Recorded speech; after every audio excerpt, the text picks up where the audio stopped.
Hi hello friends, welcome back to my channel. Friends, video RRB group ಟಿಗೆ ಸಂಬಂಧಪಟ್ಟಂತೆ 2008ರ ಪ್ರಶ್ನೆ ಪತ್ರಿಕೆ ಇದಾಗಿರುತ್ತೆ. ಪ್ರೀವಿಯಸ್ ಇಯರ್ ಕ್ವಶನ್ ಪೇಪರ್ ಇದು. ಸೊ ನೋಡ್ತಾ ಹೋಗೋಣ ಯಾವ ರೀತಿ ಇದೆ ಪೇಪರ್ ಅಂತಕ್ಕಂಥದ್ದು. ಸೊ ತುಂಬ ಇದು 110 ಮಾರ್ಕ್ಸ್ಗೆ ಇರತಕ್ಕಂಥದ್ದು. ಬಟ್ ಆಗಿನ ಪ್ಯಾಟರ್ನ್ ಯಾವ ರೀತಿ ಇತ್ತು ಅಂತ ಹೇಳಿದ್ರೆ ಇಂಗ್ಲೀಷು ಸಹ ಇಲ್ಲಿ ಇನ್ಕ್ಲೂಡ್ ಆಗುತ್ತೆ. ಪ್ಯಾಸೇಜನ್ನು ಕೊಟ್ಟಿದ್ದಾರೆ. ಓಕೆ, ನೋಡ್ತಾ ಹೋಗೋಣ ಯಾವ ರೀತಿ ಇದೆ ಪೇಪರ್ 2008ರ ಪ್ರಶ್ನೆ ಪತ್ರಿಕೆ ಅಂತಕ್ಕಂಥ ನೋಡ್ತಾ ಹೋಗೋಣ. ಮೊದಲ ಪ್ರಶ್ನೆ ಈ ರೀತಿ ಇದೆ ಫ್ರೆಂಡ್ಸ್, ನೋಡಿ. ಬ್ಯಾಟರಿಯ ಧನ ತುದಿಯನ್ನು ಹೀಗೆನ್ನುವರು. ಕ್ಯಾಥೋಡ್, ಆ್ಯನೋಡ್, ಎಲೆಕ್ಟ್ರೋಡ್ ಯಾವುದು ಅಲ್ಲ ಅಂತ ಕೊಟ್ಟಿದ್ದಾರೆ. ಬ್ಯಾಟರಿಯ ಧನ ತುದಿಯನ್ನು ಆಪ್ಷನ್ ಬಿ ಆ್ಯನೋಡ್ ಅಂತ ಕರಿತಾ ಇದ್ರು. Option B anode. And next ಪ್ರಶ್ನೆ ಹೀಗಿದೆ, ಈ ಕೆಳಗಿನಲ್ಲಿ ಯಾವುದು ವಾತಾವರಣದಲ್ಲಿದೆ? ಇಟ್ ಮೀನ್ಸ್ ವಾತಾವರಣದಲ್ಲಿ ಇರ್ತಕ್ಕಂಥ ರೂಪ ಯಾವುದು? ಸಾರಜನಕದ ಒಂದು ರೂಪ ಅದು ಪರಮಾಣು ರೂಪದಲ್ಲಿದೆಯಾ ಅಥವಾ ಅಣು ರೂಪದಲ್ಲಿದೆಯಾ ಅಥವಾ ಸಂಯುಕ್ತ ರೂಪದಲ್ಲಿ ಸಾರಜನಕ ವಾತಾವರಣದಲ್ಲಿ ಕಂಡುಬರುತ್ತಾ ಅಂತ ಕೊಟ್ಟಿರ್ತಕ್ಕಂಥ ಒಂದು ಪ್ರಶ್ನೆ ಆಗಿರುತ್ತೆ. ಸೊ ವಾತಾವರಣದಲ್ಲಿ ಸಾರಜನಕ ಇರ್ತಕ್ಕಂಥದ್ದು ಅಣು ರೂಪದಲ್ಲಿ. ಆಪ್ಷನ್ ಬಿ ಅಣು ರೂಪದಲ್ಲಿ. ಆ್ಯಂಡ್ ನೆಕ್ಸ್ಟ್ ಮುಂದಿನ ಪ್ರಶ್ನೆ ಈ ರೀತಿ ಇದೆ, ಫೆರಿಕ್ ಆಕ್ಸೈಡ್ನಲ್ಲಿ ಕಬ್ಬಿಣದ ವೇಲೆನ್ಸಿ ಎಷ್ಟು? ಫೆರಿಕ್ ಆಕ್ಸೈಡ್ನಲ್ಲಿ ಕಬ್ಬಿಣದ ವೇಲೆನ್ಸಿ ಎಷ್ಟು? ಆಪ್ಷನ್ಸ್ ಕೊಟ್ಟಿದ್ದಾರೆ. +3, +2, -2, -3. ಫೆರಿಕ್ ಆಕ್ಸೈಡ್ನಲ್ಲಿ ಕಬ್ಬಿಣದ ವೇಲೆನ್ಸಿ ಅಂತ ಹೇಳಿದ್ರೆ ಅದು +3 ಆಗಿರುತ್ತದೆ. Option A +3. ಆ್ಯಂಡ್ ನೆಕ್ಸ್ಟ್ ಮುಂದಿನ ಪ್ರಶ್ನೆ, ನವಶಿಲಾಯುಗದ ಮಾನವನನ್ನು ಹೀಗೆಂದು ಕರೆಯುತ್ತಿದ್ದರು. ಪ್ರಾಥಮಿಕ ಮಾನವರು, ಸ್ವಾಭಾವಿಕ ಮಾನವರು, ಶಿಲಾಯುಗದ ಮಾನವರು ಯಾವುದು ಅಲ್ಲ ಅಂತ ಕೊಟ್ಟಿದ್ದಾರೆ. ನವಶಿಲಾಯುಗದ ಮಾನವರನ್ನು ಶಿಲಾಯುಗದ ಮಾನವರು ಅಂತ ಕರಿತಾ ಇದ್ರು. ಸೊ ಪ್ರಾಥಮಿಕನೂ ಬರಲ್ಲ, ಸ್ವಾಭಾವಿಕನೂ ಬರಲ್ಲ. ಸೊ ನವಶಿಲಾಯುಗ, ಹಳೆ ಶಿಲಾಯುಗ, ಮಧ್ಯ ಶಿಲಾಯುಗ ಆಗಿರ್ಬೋದು, ಈ ರೀತಿ ನೋಡ್ತಾ ಹೋಗ್ತೀವಿ. ಸೊ ನವಶಿಲಾಯುಗದ ಶಿಲಾಯುಗದ ಮಾನವರು ಅಂತಲೇ ಸಹ ಕರಿತಾ ಇದ್ದಿದ್ದು. ಆ್ಯಂಡ್ ನೆಕ್ಸ್ಟ್ ಮುಂದಿನ ಪ್ರಶ್ನೆ ನೋಡ್ತಾ ಹೋಗೋಣ. ಏಪ್ರಿಲ್ 13, 1919 ಜಲಿಯನ್ ವಾಲಾಬಾಗ್ನಲ್ಲಿ ನಿರಾಯುಧರಾಗಿ ಶಾಂತಿಯುತವಾಗಿ ಚಳುವಳಿ ನಡೆಸುತ್ತಿದ್ದ ಜನರ ಮೇಲೆ ಗುಂಡಿನ ದಾಳಿ ನಡೆದು 379 ಮಂದಿ ಅಸುನೀಗಿದರು. ಯಾವ ಉದ್ದೇಶಕ್ಕಾಗಿ ಜಲಿಯನ್ ವಾಲಾಬಾಗ್ನಲ್ಲಿ ಜನರು ಒಟ್ಟುಗೂಡಿದ್ದರು ಅಂತಕ್ಕಂಥದ್ದು ಪ್ರಶ್ನೆಯಾಗಿರುತ್ತೆ. ಸೊ ನೋಡಿರಿ, 379 ಮಂದಿ ಅಸುನೀಗ್ತಾರೆ. 1919 ಜಲಿಯನ್ ವಾಲಾಬಾಗ್ ಹತ್ಯಾಕಾಂಡ ನಡೆಯುತ್ತೆ. ಸೊ ಅಲ್ಲಿ ಜನಗಳು ಒಟ್ಟುಗೂಡಿರ್ತಾರೆ. ಅದಕ್ಕೆ ಪ್ರಮುಖ ಕಾರಣ ರೀಸನ್ ಏನಂತ ಹೇಳಿದರೆ ಗಾಂಧಿಯ ಆಗಮನಕ್ಕಾಗಿ ಅಂತ ಕೊಟ್ಟಿದ್ದಾರೆ. ಸ್ವಾತಂತ್ರ್ಯ ಸಂಗ್ರಾಮದ ದಿನವನ್ನು ನಿರ್ಧರಿಸಲು ಅಂತ ಕೊಟ್ಟಿದ್ದಾರೆ. ಮತ್ತು ಡಾಕ್ಟರ್ ಸತ್ಯಪಾಲ್ ಮತ್ತು ಕಿಚ್ಲೂರವರ ಬಂಧನವನ್ನು ವಿರೋಧಿಸಲು ಅಂತ ಕೊಟ್ಟಿದ್ದಾರೆ. ಸೊ ಅಲ್ಲಿ ನಡೀತಕ್ಕಂಥ ಒಂದು ಚಳುವಳಿ ಅಂತ ಹೇಳಿದಾಗ ಅಲ್ಲಿ ಮೇಯ್ನಾಗಿ ಬರ್ತಕ್ಕಂಥದ್ದು ಡಾಕ್ಟರ್ ಸತ್ಯಪಾಲ್ ಮತ್ತು ಕಿಚ್ಲೂರ್. ಆಪ್ಷನ್ ಸಿ ಎನ್ ಯೋ. ಡಾಕ್ಟರ್ ಸತ್ಯಪಾಲ್ ಮತ್ತು ಕಿಚ್ಲೂರವರ ಬಂಧನವನ್ನು ವಿರೋಧಿಸೋಕ್ಕೋಸ್ಕರ ಅಲ್ಲಿ ಒಂದು ಜನರು ಅಲ್ಲಿ ಗುಂಪನ್ನು ಸೇರಿರ್ತಕ್ಕಂಥದ್ದಾಗಿರುತ್ತೆ. ಆ್ಯಂಡ್ ನೆಕ್ಸ್ಟ್ ಮುಂದಿನ ಪ್ರಶ್ನೆ ನೋಡ್ತಾ ಹೋಗೋಣ. ಸತ್ಯಾಗ್ರಹ ಸಭಾದ ಮೂಲಕ ರೌಲತ್ ಕಾಯ್ದೆಯನ್ನು ವಿರೋಧಿಸಲು ಒಟ್ಟುಗೂಡಿದವರು ಯಾರು? ಮಹಾತ್ಮ ಗಾಂಧೀಜಿ, ಮದನ್ ಮೋಹನ್ ಮಾಳವೀಯ, ಅಬ್ದುಲ್ ಬ್ಯಾರಿ, ಡಾಕ್ಟರ್ ರಾಜೇಂದ್ರ ಪ್ರಸಾದ್ ರವರು. ಸೊ ಇಲ್ಲಿ ಆನ್ಸರ್ ಬರ್ತಕ್ಕಂಥ ಆಪ್ಷನ್ ಎ ಮಹಾತ್ಮ ಗಾಂಧೀಜಿಯವರು. ಆ್ಯಂಡ್ ನೆಕ್ಸ್ಟ್ ಮುಂದಿನ ಪ್ರಶ್ನೆ ಈ ರೀತಿದೆ, 1857 ಭಾರತದ ಗವರ್ನರ್ ಜನರಲ್ ಆಗಿದ್ದವರು ಯಾರು? 1857 ಏನು ಪ್ರಥಮ ಸ್ವಾತಂತ್ರ್ಯ ಸಂಗ್ರಾಮ ನಡೆಯುತ್ತೋ ಸೊ ಆ ಒಂದು ಟೈಮಲ್ಲಿ ಭಾರತದ ಗವರ್ನರ್ ಜನರಲ್ ಆಗಿದ್ದವರು ಯಾರು ಅಂತ ಕೇಳಿದರೆ ಸೊ ಆನ್ಸರ್ ಅಂತ ಹೇಳಿದರೆ ಆಪ್ಷನ್ ನೆಕ್ಸ್ಟ್ ನೋಡ್ತಾ ಹೋಗೋಣ. ಕ್ಯಾನಿಂಗ್ ಅಂತ ಬರ್ತಾರೆ. ಆಪ್ಷನ್ ಡೀಲ್ ಬರ್ತಾ ಹೋಗ್ತಾರೆ. ಕ್ಯಾನಿಂಗ್ ಇವರು 1857 ಭಾರತದ ಗವರ್ನರ್ ಜನರಲ್ ಆಗಿ ಆಯ್ಕೆಯಾಗಿರ್ತಾರೆ.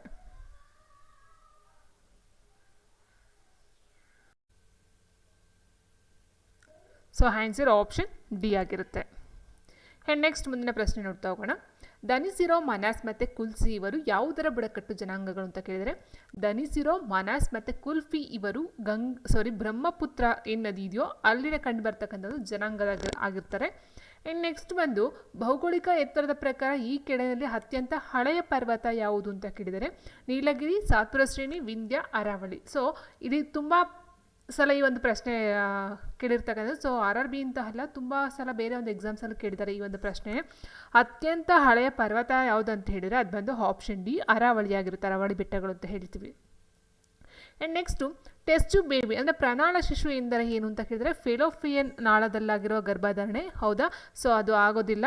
ಆ್ಯಂಡ್ ನೆಕ್ಸ್ಟು ಅಂಡಾಣು ಮತ್ತು ವೀರ್ಯಾಣುಗಳ ಸಂಯೋಗ ಬರಲ್ಲ, ಯುಗ್ಮಜ ರೂಪುಗೊಳ್ಳುವಿಕೆ ಬರೋದಿಲ್ಲ. ಸೊ ಪ್ರಣಾಳ ಶಿಶು ಅನ್ನೋದೊಂದು ಕೃತಕ ಅಂತ ಹೇಳ್ತೀವಿ. ಸೊ ಆರ್ಟಿಫಿಷಿಯಲ್ ಆಗಿ ಮಾಡ್ತಕ್ಕಂಥದ್ದು ಟೆಸ್ಟ್ ಟ್ಯೂಬ್ ಬೇಬೀಸ್ ಇದು. ಸೊ ಇಲ್ಲಿ ಆನ್ಸರ್ ಆಪ್ಷನ್ ಡಿ ಆಗಿರುತ್ತೆ. ಆ್ಯಂಡ್ ನೆಕ್ಸ್ಟ್, ಒಬ್ಬ ವ್ಯಕ್ತಿಯು ತನ್ನ ಆಹಾರದಲ್ಲಿ ಅನ್ನ, ಕಾಳುಗಳು ಮತ್ತು ಮೊಸರನ್ನು ತೆಗೆದುಕೊಳ್ಳುತ್ತಿದ್ದಾನೆ, ಹಾಗಾದರೆ ಅವನಿಗೆ ಉಂಟಾಗಿರುವ ಕೊರತೆ ಯಾವುದು ಅಂತ ಕೇಳಿದರೆ ನೋಡಿ, ಪಿಷ್ಟ, ಕೊಬ್ಬು, ವಿಟಮಿನ್, ಪ್ರೋಟೀನ್ ಅಂತ ಕೊಟ್ಟಿದ್ದಾರೆ. ಸೊ ನೋಡ್ತಾ ಹೋದರೆ ಅನ್ನ ಮತ್ತು ಕಾಳುಗಳು ಮತ್ತು ಮೊಸರನ್ನು ತೆಗೆದುಕೊಳ್ತಾನೆ ಅಂತ ಹೇಳಿದರೆ ಅವನಿಗೆ ಇರ್ತಕ್ಕಂಥ ಒಂದು ಕೊರತೆ ಯಾವುದು ಅಂತ ಹೇಳಿದ್ರೆ ವಿಟಮಿನ್ಸ್ ಬರುತ್ತೆ. Option C vitamins. So vitamin A, B, C, D ಏನಿದೆ ಅದರಲ್ಲಿ ಇನ್ಕ್ಲೂಡ್ ಆಗ್ತಕ್ಕಂಥದ್ದು ಇದೆಲ್ಲ ಬರುತ್ತೆ. ಆ್ಯಂಡ್ ನೆಕ್ಸ್ಟ್ ಮುಂದಿನ ಪ್ರಶ್ನೆ, ಭಾರತದಲ್ಲಿ ಅತ್ಯಂತ ಹೆಚ್ಚು ಉತ್ಪತ್ತಿಯಾಗುವ ವಿದ್ಯುತ್ ಶಕ್ತಿ ಯಾವುದು? ಥರ್ಮಲ್, ಜಲವಿದ್ಯುತ್, ಅಣು ವಿದ್ಯುತ್, ಸೌರಶಕ್ತಿ. ಸೊ ಇದು ಸಹ ಅಷ್ಟೇ ತುಂಬ ಸಲ ರಿಪೀಟ್ ಆಗಿರ್ತಕ್ಕಂಥ ಒಂದು ಪ್ರಶ್ನೆ ಇದಾಗಿರುತ್ತೆ. ಭಾರತದಲ್ಲಿ ಅತ್ಯಂತ ಹೆಚ್ಚು ಉತ್ಪತ್ತಿಯಾಗುವ ವಿದ್ಯುತ್ ಶಕ್ತಿ ಅಂತ ಹೇಳಿದ್ರೆ ಅದು ಬಂದು ಆಪ್ಷನ್ ಎ ಥರ್ಮಲ್ ವಿದ್ಯುತ್ ಶಕ್ತಿ ಆಗಿರುತ್ತೆ. ಭಾರತದಲ್ಲಿ ನಿಗ್ರೋಗಳು ಮುಖ್ಯವಾಗಿ ಕಂಡುಬರುವ ಸ್ಥಳ. ಇದು ಸಹ ತುಂಬ ಸಲ ಕೇಳಿದ್ದಾರೆ ಈ ಒಂದು ಪ್ರಶ್ನೆ. ಭಾರತದಲ್ಲಿ ನಿಗ್ರೋಗಳು ಮುಖ್ಯವಾಗಿ ಕಂಡುಬರುವ ಸ್ಥಳ ಯಾವುದು? ಪಂಜಾಬ್, ರಾಜಸ್ಥಾನ, ಉತ್ತರ ಪ್ರದೇಶ, ಅಂಡಮಾನ್ ಮತ್ತು ನಿಕೋಬಾರ್ ದ್ವೀಪಗಳು ಅಂತ ಹೇಳಿದರೆ ನಿಗ್ರೋ ಜನಾಂಗ ಕಂಡು ಬರ್ತಕ್ಕಂಥದ್ದು ಎಲ್ಲಿ ಅಂತ ಹೇಳಿದರೆ ಅಂಡಮಾನ್ ಮತ್ತು ನಿಕೋಬಾರ್ ದ್ವೀಪ. ವೆರಿ ಇಂಪಾರ್ಟೆಂಟ್ ಕ್ವೆಶನ್ ಇದು. RRB ಆಗಿರ್ಬೋದು, ಬೇರೆ ಇತರ ಎಕ್ಸಾಮ್ಸ್ ಎಲ್ಲ ಆಗಿರ್ಬೋದು, ತುಂಬ ಸಲ ರಿಪೀಟ್ ಆಗಿರ್ತಕ್ಕಂಥ ಒಂದು ಪ್ರಶ್ನೆ ಇದಾಗಿರುತ್ತೆ. ಅಂಡಮಾನ್ ಮತ್ತು ನಿಕೋಬಾರ್ ದ್ವೀಪಗಳಲ್ಲಿ ಈ ಒಂದು ನಿಗ್ರೋ ಜನಾಂಗಗಳು ಕಂಡು ಬರ್ತಕ್ಕಂಥದ್ದಾಗಿರುತ್ತೆ. ಆ್ಯಂಡ್ ನೆಕ್ಸ್ಟ್ ಮುಂದಿನ ಪ್ರಶ್ನೆ, ಹೊಂದಿಸಿ ಬರೆದು ಸರಿಯಾದ ಉತ್ತರವನ್ನು ಹಾರಿಸಿರಿ ಅಂತ ಕೊಟ್ಟಿದ್ದಾರೆ. ಸೊ ನೋಡಿ, ಏನು ಲ್ಯಾಂಟಿನ್ ಮತ್ತು ಕರಿಮೆಣಸು ಅಂತ ಏನು ಕೊಟ್ಟಿದ್ದಾರೋ ಅದರ ಜೊತೆಗೆ ಇನ್ನೂ 2 ಆಪ್ಷನ್ ಇನ್ಕ್ಲೂಡ್ ಆಗಿದೆ. ಯಾವುದ್ಯಾವುದು ಅಂತ ಹೇಳಿದರೆ ಸಾಸಿವೆ ಬರುತ್ತೆ, ಸಾಸಿವೆ. ಆ್ಯಂಡ್ ನೆಕ್ಸ್ಟು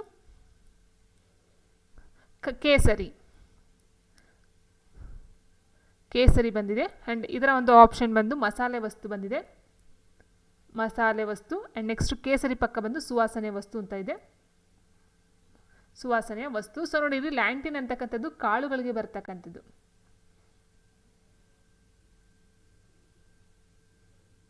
ಸೊ ಇಲ್ಲಿ ಲ್ಯಾಂಟಿಲ್ ಅಂತಕ್ಕಂಥದ್ದು ಕಾಳುಗಳಿಗೆ ಕಂಡು ಬರುತ್ತೆ, ಕಾಳುಗಳಲ್ಲಿ ಬರುತ್ತೆ. ನೆಕ್ಸ್ಟ್ ಕರಿಮೆಣಸು ನಿಮ್ಗೆ ಗೊತ್ತಿರುವ ಹಾಗೆ ಮಸಾಲೆ ಪದಾರ್ಥಕ್ಕೆ ಬರುತ್ತೆ. ಸಾಸಿವೆ ಬಂದು ಎಣ್ಣೆ ಕಾಳುಗಳಲ್ಲಿ ಬರುತ್ತೆ. ಆ್ಯಂಡ್ ಕೇಸರಿ ಬಂದು ಈ ಒಂದು ಸುವಾಸನೆಯ ವಸ್ತು ಅಂತ ಹೇಳಬಹುದಾಗುತ್ತೆ. ಸೊ ಸುವಾಸನೆ, ಕೇಸರಿ. ಸೊ ಈ ರೀತಿ ನೀವು ಆಪ್ಷನ್ಸ್ಗಳನ್ನ ನೋಡ್ತಾ ಹೋಗ್ಬೋದು. ಮುಂದಿನ ಪ್ರಶ್ನೆ ನೋಡ್ತಾ ಹೋಗೋಣ. ಸೊ ಫ್ರೆಂಡ್ಸ್, ಕ್ವಶನ್ ಏನಿದೆ ಅಂತ ಹೇಳಿದರೆ 5 meter into 3 meter into 20 meter ಅಳತೆಯ ಒಂದು ಗೋಡೆ ಇದೆಯಂತೆ. ಅದನ್ನು ಕಟ್ಟೋದಕ್ಕೆ 25 ಸೆಂಟಿಮೀಟರ್ ಮತ್ತು 12.5 ಸೆಂಟಿಮೀಟರ್ ಇಂಟು 7.5 ಸೆಂಟಿಮೀಟರ್ ಅಂತಕ್ಕಂಥದ್ದು ಒಂದು ಅಳತೆಯ ಒಂದು ಇಟ್ಟಿಗೆಯನ್ನು ಕೊಟ್ಟಿದ್ದಾರೆ. ಸೊ ಮನೆ ಕಟ್ಟೋದಕ್ಕೆ ಎಷ್ಟು ಇಟ್ಟಿಗೆಗಳ ಒಂದು ಅವಶ್ಯಕತೆ ಇದೆ ಅಂತ ಕೊಟ್ಟಿದ್ದಾರೆ. ಸೊ ಆನ್ಸರ್ ಅಂತ ಹೇಳಿದ್ರೆ ಆಪ್ಷನ್ ಸಿ 1,28,000 ಇಟ್ಟಿಗೆಗಳು ಬೇಕಾಗುತ್ತೆ. ಓಕೆ, ಸೊ ಇದು ಬಂದು ಗೋಡೆಯ ಒಂದು ಅಳತೆ, ಇದು ಬಂದು ಇಟ್ಟಿಗೆಯ ಅಳತೆ ಆಗಿರುತ್ತೆ, ಇಟ್ಟಿಗೆಯ ಒಂದು ಅಳತೆ. ಆ್ಯಂಡ್ ನೆಕ್ಸ್ಟ್ ಬಂದು ಕಾಂಟೂರು ಗೆರೆಗಳೆಂದರೆ ಏನು ಅಂತ ಕೊಟ್ಟಿದ್ದಾರೆ. ಸಮುದ್ರ ಮಟ್ಟದಿಂದ ಸಮಾನ ಎತ್ತರ ಪ್ರದೇಶದಲ್ಲಿರ್ತಕ್ಕಂಥ ಒಂದು ಪ್ರದೇಶವನ್ನು ಕಾಂಟೂರ್ ಅಂತ ಕರೀತಾರೆ. ಅಥವಾ ಸಮಾನವಾಗಿ ಮಳೆ ಬೀಳುವ ಪ್ರದೇಶಗಳು, ಅಥವಾ ಸಮಾನ ಉಪ್ಪಿನಾಂಶವನ್ನು ಹೊಂದಿರುವ ಸಮುದ್ರದ ನೀರು, ಅಥವಾ ಸಮಾನ ಉಷ್ಣತೆಯನ್ನು ಹೊಂದಿರುವ ಪ್ರದೇಶಗಳು, ಯಾವುದನ್ನು ಈ ಒಂದು ಕಾಂಟೂರ್ ಅಂತ ಕರೀತಾರೆ ಅಂತ ಹೇಳಿದ್ರೆ ಆಪ್ಷನ್ ಎ ಸಮುದ್ರ ಮಟ್ಟದಿಂದ ಸಮಾನ ಎತ್ತರ ಪ್ರದೇಶದಲ್ಲಿ ಇರ್ತಕ್ಕಂಥ ಪ್ರದೇಶವನ್ನು ಕಾಂಟೂರ್ ಗೆರೆಗಳಂತ ಕರೀತಾರೆ. ಆಯಿತಾ. ಆ್ಯಂಡ್ ನೆಕ್ಸ್ಟ್ ಬಂದು 17ನೇ ಪ್ರಶ್ನೆ ಈ ರೀತಿ ಇದೆ. ಈ ಸರಣಿಯಲ್ಲಿ ಬರುವ ಮುಂದಿನ ಸಂಖ್ಯೆ ಯಾವುದು? 2, 6, 30, 62 ಅಂತ ಕೊಟ್ಟಿದ್ದಾರೆ. ಈ ಸಂಖ್ಯೆಯಲ್ಲಿ ಬರ್ತಕ್ಕಂಥದ್ದು ಆಪ್ಷನ್ ಬಿ 126 ಆಗಿರುತ್ತೆ. ಆ್ಯಂಡ್ ನೆಕ್ಸ್ಟ್ ಮುಂದಿನ ಪ್ರಶ್ನೆ,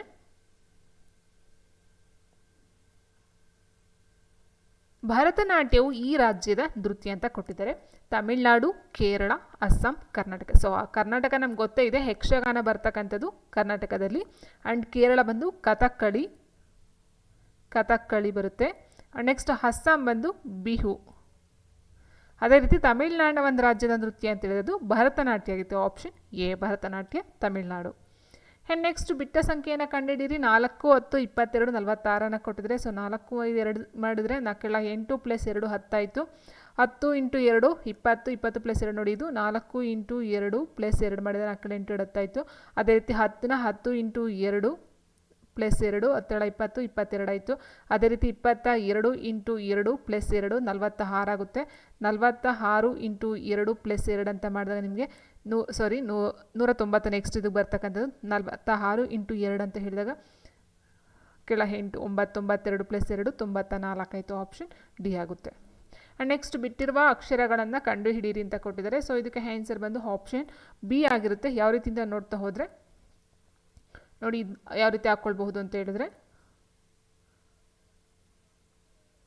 option B L, M, N ಇದೆ. ಅದಾದ ನಂತರ M L M N dash ಇದೆ, ಎನ್ ಎಮ್ ಎಲ್ ಇದೆ. ಸೊ ಇದು ಎಷ್ಟಿದೆ? 2, 4, 6, 8, 10, 12 ಸಂಖ್ಯೆ ಇದೆ. 12 ಸಂಖ್ಯೆ 4 ಅಥವಾ ನಾವು 6ಕ್ಕೆ ಡಿವೈಡ್ ಮಾಡ್ಕೊಳ್ಬಹುದಾಗಿರುತ್ತೆ. ಸೊ 6ಕ್ಕೆ ಡಿವೈಡ್ ಮಾಡ್ಕೊಳ್ತೀನಿ ನೋಡಿ. ಇದು ಎಲ್ಲಿದೆ, ಇಲ್ಲೂ ಎಲ್ಲಿದೆ. ಅದೇ ರೀತಿ ಎಮ್ ಕಾಮನ್ ಇದೆ, ಆ್ಯಂಡ್ ಎನ್ ಕಾಮನ್ ಇದೆ, ಎನ್ ಕಾಮನ್ ಇದೆ, ಎಮ್ ಎಲ್. ಸೊ ಸೇಮ್ 6ಕ್ಕೆ ನಾವು ಡಿವೈಡ್ ಮಾಡ್ತಾ ಇದ್ರೆ ಈ ರೀತಿ ನೋಡ್ತಾ ಹೋಗ್ಬೋದಾಗಿರುತ್ತೆ.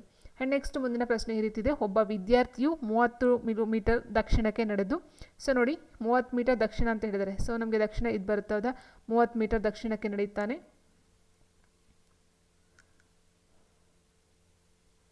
ಅದಾದ ನಂತರ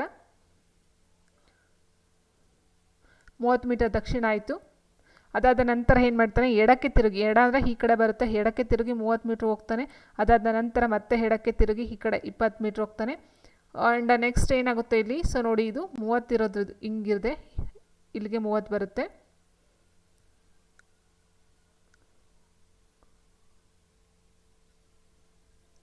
ಅದಾದ ನಂತರ ಏನಾಗುತ್ತೆ ಇಲ್ಲಿ? 20 ಕಿಲೋಮೀಟ್ರ್. ಅದಾದ ನಂತರ ಇಲ್ಲಿ 30 ಕಿಲೋಮೀಟ್ರ್ ಬರ್ತಾನೆ. ಸೊ ಟೋಟಲಾಗಿ ಕೇಳಿರ್ತಕ್ಕಂಥ ಪ್ರಶ್ನೆ ಏನಂತ ಹೇಳಿದ್ರೆ, ಅವನು ಆರಂಭದ ಬಿಂದುವಿನಿಂದ ಎಷ್ಟು ದೂರದಲ್ಲಿ ಇದ್ದಾನೆ ಅಂತಕ್ಕಂಥದ್ದು. ಸೊ ಎಷ್ಟು ದೂರ ಅಂತ ಹೇಳಿದ್ರಲ್ಲಿ 10 ಕಿಲೋಮೀಟ್ರ್, 10 ಮೀಟ್ರ್ ಬರ್ತಾನೆ. ಸೊ ಇಲ್ಲಿ ಆನ್ಸರ್ ಬಂದು ಆಪ್ಷನ್ ಡಿ ಯಾವುದು ಅಲ್ಲ ಅಂತಕ್ಕಂಥದ್ದು ಆಗುತ್ತೆ. ಆಪ್ಷನ್ ಡಿ ಯಾವುದು ಅಲ್ಲ. ಮುಂದಿನ ಪ್ರಶ್ನೆ ನೋಡ್ತಾ ಹೋಗೋಣ ಫ್ರೆಂಡ್ಸ್. ಕ್ವಶನ್ ಹೀಗಿದೆ: ಹೊಂದಿಸಿ ಬರೆದು ಸರಿಯಾದ ಸಂಕೇತವನ್ನು ಗುರುತಿಸಿ ಅಂತ ಕೊಟ್ಟಿದ್ದಾರೆ. ನೋಡಿ, ಏಕಕೋಶ ಸೂಕ್ಷ್ಮಾಣುಜೀವಿ ಅಂತ ಹೇಳಿ ನಮಗೆ ಅಮೀಬಾ ಅಂತ ಕಂಡುಬರುತ್ತೆ, ಹೌದಲ್ವಾ? ಏಕಕೋಶ ಜೀವಿ ಮೇನ್ ಆಗಿ ಬರ್ತಕ್ಕಂಥದ್ದೇ ಅಮೀಬಾ, ಅದೊಂದು ಏಕಕೋಶ ಜೀವಿ. ಸೊ ಇಲ್ಲಿ ಆನ್ಸರ್ ಆಪ್ಷನ್ 1ಕ್ಕೆ ಡಿ ಇಲ್ಲಿದೆ, ಆಪ್ಷನ್ ಬಿ ನಲ್ಲಿದೆ ನೋಡಿ. ಸೊ ಇದೊಂದೇ ಸಾಕು ನಮಗೆ ಗೊತ್ತಾಗ್ತಕ್ಕಂಥದ್ದಕ್ಕೆ. ಆ್ಯಂಡ್ ನೆಕ್ಸ್ಟ್ ಎರಡನೇದು ಬಂದು ಹಾರಲಾರದ ಪಕ್ಷಿ ಅಂತ ಹೇಳಿರೋದು ಕಿವಿಯಾಗಿರುತ್ತೆ. ನೆಲ ಮತ್ತು ಜಲವಾಸಿ ಅಂದರೆ ಆಮೆ. ಆ್ಯಂಡ್ ನೀಳವಾದ ಖಂಡ ವಿಭಜನೆ ಇಲ್ಲದ ದೇಹ ಸಂಕೇತ, ಇಟ್ ಮೀನ್ಸ್ ಇದೊಂದು ಅಕಶೇರುಕ ಪ್ರಾಣಿ ಅಂತ ಹೇಳಿ, ಅಕಶೇರುಕ. ಸೊ ಆಪ್ಷನ್ ಸಿ ಕೊಕ್ಕೆ ಹುಳು ಆಗಿರುತ್ತೆ. ಆ್ಯಂಡ್ ನೆಕ್ಸ್ಟ್ ಮುಂದಿನ ಪ್ರಶ್ನೆ: ಈ ಕೆಳಗಿನ ಯಾವ ಸಂಖ್ಯೆಯನ್ನು 15ರಿಂದ ಗುಣಿಸಿದಾಗ 195 ಆಗುತ್ತದೆ? ಸೊ ನೋಡಿ ಫ್ರೆಂಡ್ಸ್, ಲಾಸ್ಟ್ 5 ಇರೋದ್ರಿಂದ ನೋಡಿ 4 5 20 ಇದು ಬರೋದಿಲ್ಲ, 4 6 24 ಇದು ಬರೋದಿಲ್ಲ. ಉಳಿದಿರ್ತಕ್ಕಂಥ ಇವೆರಡ ನೋಡ್ತಾ ಹೋದರೆ 15 × 15 ನಮ್ಗೆ ಗೊತ್ತಿದೆ, ಸ್ಕ್ವೇರ್ ಮಾಡಿದಾಗ 225 ಬರುತ್ತೆ. ಸೊ ಇದು ಸಹ ಬರೋದಿಲ್ಲ. ಆನ್ಸರ್ ಆಪ್ಷನ್ ಎ 13 ಆಗಿರುತ್ತೆ. ಆ್ಯಂಡ್ ನೆಕ್ಸ್ಟ್ ಪರೀಕ್ಷೆಯೊಂದರಲ್ಲಿ 52% ವಿದ್ಯಾರ್ಥಿಗಳು ಹಿಂದಿಯಲ್ಲಿ, 42% ವಿದ್ಯಾರ್ಥಿಗಳು ಇಂಗ್ಲೀಷ್ನಲ್ಲಿ ಅನುತ್ತೀರ್ಣರಾಗಿದ್ದಾರೆ, 17% ವಿದ್ಯಾರ್ಥಿಗಳು ಎರಡರಲ್ಲೂ ಅನುತ್ತೀರ್ಣರಾಗಿದ್ದಾರೆ. ಹಾಗಾದರೆ ಶೇಕಡ ಎಷ್ಟರಷ್ಟು ವಿದ್ಯಾರ್ಥಿಗಳು ಎರಡರಲ್ಲೂ ಉತ್ತೀರ್ಣರಾಗಿದ್ದಾರೆ ಅಂತ ಕೇಳಿದೆ. ನೋಡಿ ಫ್ರೆಂಡ್ಸ್, ಇದನ್ನು ಹಾಕೊಳ್ಳೋಣ ನಾವು. ಈ ರೀತಿ ಹಾಕೊಂಡಾಗ ನಮಗೆ ಬರ್ತಕ್ಕಂಥದ್ದು ಎಷ್ಟು? ಎರಡರಲ್ಲೂ ಸಹ ಅನುತ್ತೀರ್ಣರಾಗಿರ್ತಕ್ಕಂಥ 17%, ಹೌದಾ? 17% ಆಗುತ್ತೆ. ಇನ್ನು ಇದು ಬಂದು ನಾವು ಹಿಂದಿ ಅಂತ ತೊಗೊಂಡ್ರೆ, ಇದು ಇಂಗ್ಲೀಷ್ ಅಂತ ತೊಗೊಂಡ್ರೆ ನೋಡಿ, ಹಿಂದಿಯಲ್ಲಿ 52% ಅಂತ ಹೇಳಿದರೆ, ಸೊ 52% ಹಿಂದಿ ಅಂತ ಹೇಳಿದರೆ ನಮಗೀಗ 52ರಲ್ಲಿ 17 ಆಲ್ರೆಡಿ ಇದ್ದಾರೆ. ಸೊ 52ರಲ್ಲಿ ನಾವು 17 ಕಳೆದ್ರೆ ನಮಗೆ ಬರ್ತಕ್ಕಂಥದ್ದು ಇದೆಷ್ಟು? 35. ಸೊ 35 + 17 ನಮಗೆ 52 ಆಗುತ್ತೆ. ಅದೇ ರೀತಿ 42% ಇಂಗ್ಲೀಷ್ ಅಂತ ಏನು ಹೇಳಿದ್ರು, ಸೊ 42ರಲ್ಲಿ ನಾವು 17 ಮೈನಸ್ ಮಾಡಿದ್ರೆ ನಮಗೆ ಬರ್ತಕ್ಕಂಥದ್ದು ಎಷ್ಟು? 25. ಸೊ ಈಗ ಟೋಟಲಾಗಿ ಎಷ್ಟಾಯಿತು? 35 ಜನ, 17 ಜನ, 25 ಜನ ಏನಾಗ್ತಾರೆ? ಫೇಲ್ ಆಗ್ತಕ್ಕಂಥದ್ದು. ಸೊ ಟೋಟಲಾಗಿ ಫೇಲ್ ಆಗಿರ್ತಕ್ಕಂಥವ್ರು ಎಷ್ಟು? ಈಗ 35 + 25 + 17 ಅಂತ ಹೇಳಿದ್ರೆ 3, 2, 5, 6, 60, 77% ಆದರು. ಸೊ 77% ಅನುತ್ತೀರ್ಣರಾದರೆ ಅಲ್ಲಿಗೆ ಉಳಿದಿರ್ತಕ್ಕಂಥದ್ದು ಎಷ್ಟು? 23% ಆಗಿರುತ್ತೆ. ಹಾಗೆ ಆನ್ಸರ್ ಆಪ್ಷನ್ ಸಿ 23% ಉತ್ತೀರ್ಣರಾಗಿರ್ತಕ್ಕಂಥದ್ದು. ಆ್ಯಂಡ್ ನೆಕ್ಸ್ಟ್ ಮುಂದಿನ ಪ್ರಶ್ನೆ: ಋಗ್ವೇದ ಕಾಲದಲ್ಲಿ ಜನರು ವಿಶ್ವದ ದೇವರು ಎಂದು ನಂಬಿದ ದೇವರು ಯಾವುದು ಅಂತ ಕೇಳಿದರೆ ಅಗ್ನಿ, ಸೋಮ, ಇಂದ್ರ, ವರುಣ ಅಂತ ಕೊಟ್ಟಿದ್ದಾರೆ. So answer option D Varuna. Rigveda ಕಾಲದಲ್ಲಿ ಪೂಜೆ ಮಾಡ್ತಿರ್ತಕ್ಕಂಥ ಒಂದು ದೇವರು ವರುಣ ಆಗಿರುತ್ತೆ. ಆ್ಯಂಡ್ ನೆಕ್ಸ್ಟು: 2 ಸಮುದ್ರಗಳ ನಡುವಿನ ಭೂಮಿಯನ್ನು ಗೆದ್ದ ನಂತರ ಯಾರನ್ನು ಚಕ್ರವರ್ತಿ ಎಂದು ಕರೆಯಲಾಗುತ್ತಿತ್ತು ಅಂತ ಯಾರ ಪ್ರಕಾರ ಅಂತ ಹೇಳ್ಬಹುದಾಗಿರುತ್ತೆ? ಇದು ಕೌಟಿಲ್ಯ, ಮೆಗಸ್ತನೀಸ್, ವಿಶಾಖದತ್ತ, ತಾರನಾಥ ಅಂತ ಕೊಟ್ಟಿದ್ದಾರೆ. 2 ಸಮುದ್ರಗಳ ನಡುವಿನ ಭೂಮಿಯನ್ನು ಗೆದ್ದ ನಂತರ ಅವರನ್ನು ಚಕ್ರವರ್ತಿ ಎಂದು ಕರೆಯಲಾಗುತ್ತಿತ್ತು, ಅದು ಕೌಟಿಲ್ಯನ ಪ್ರಕಾರ. Option A.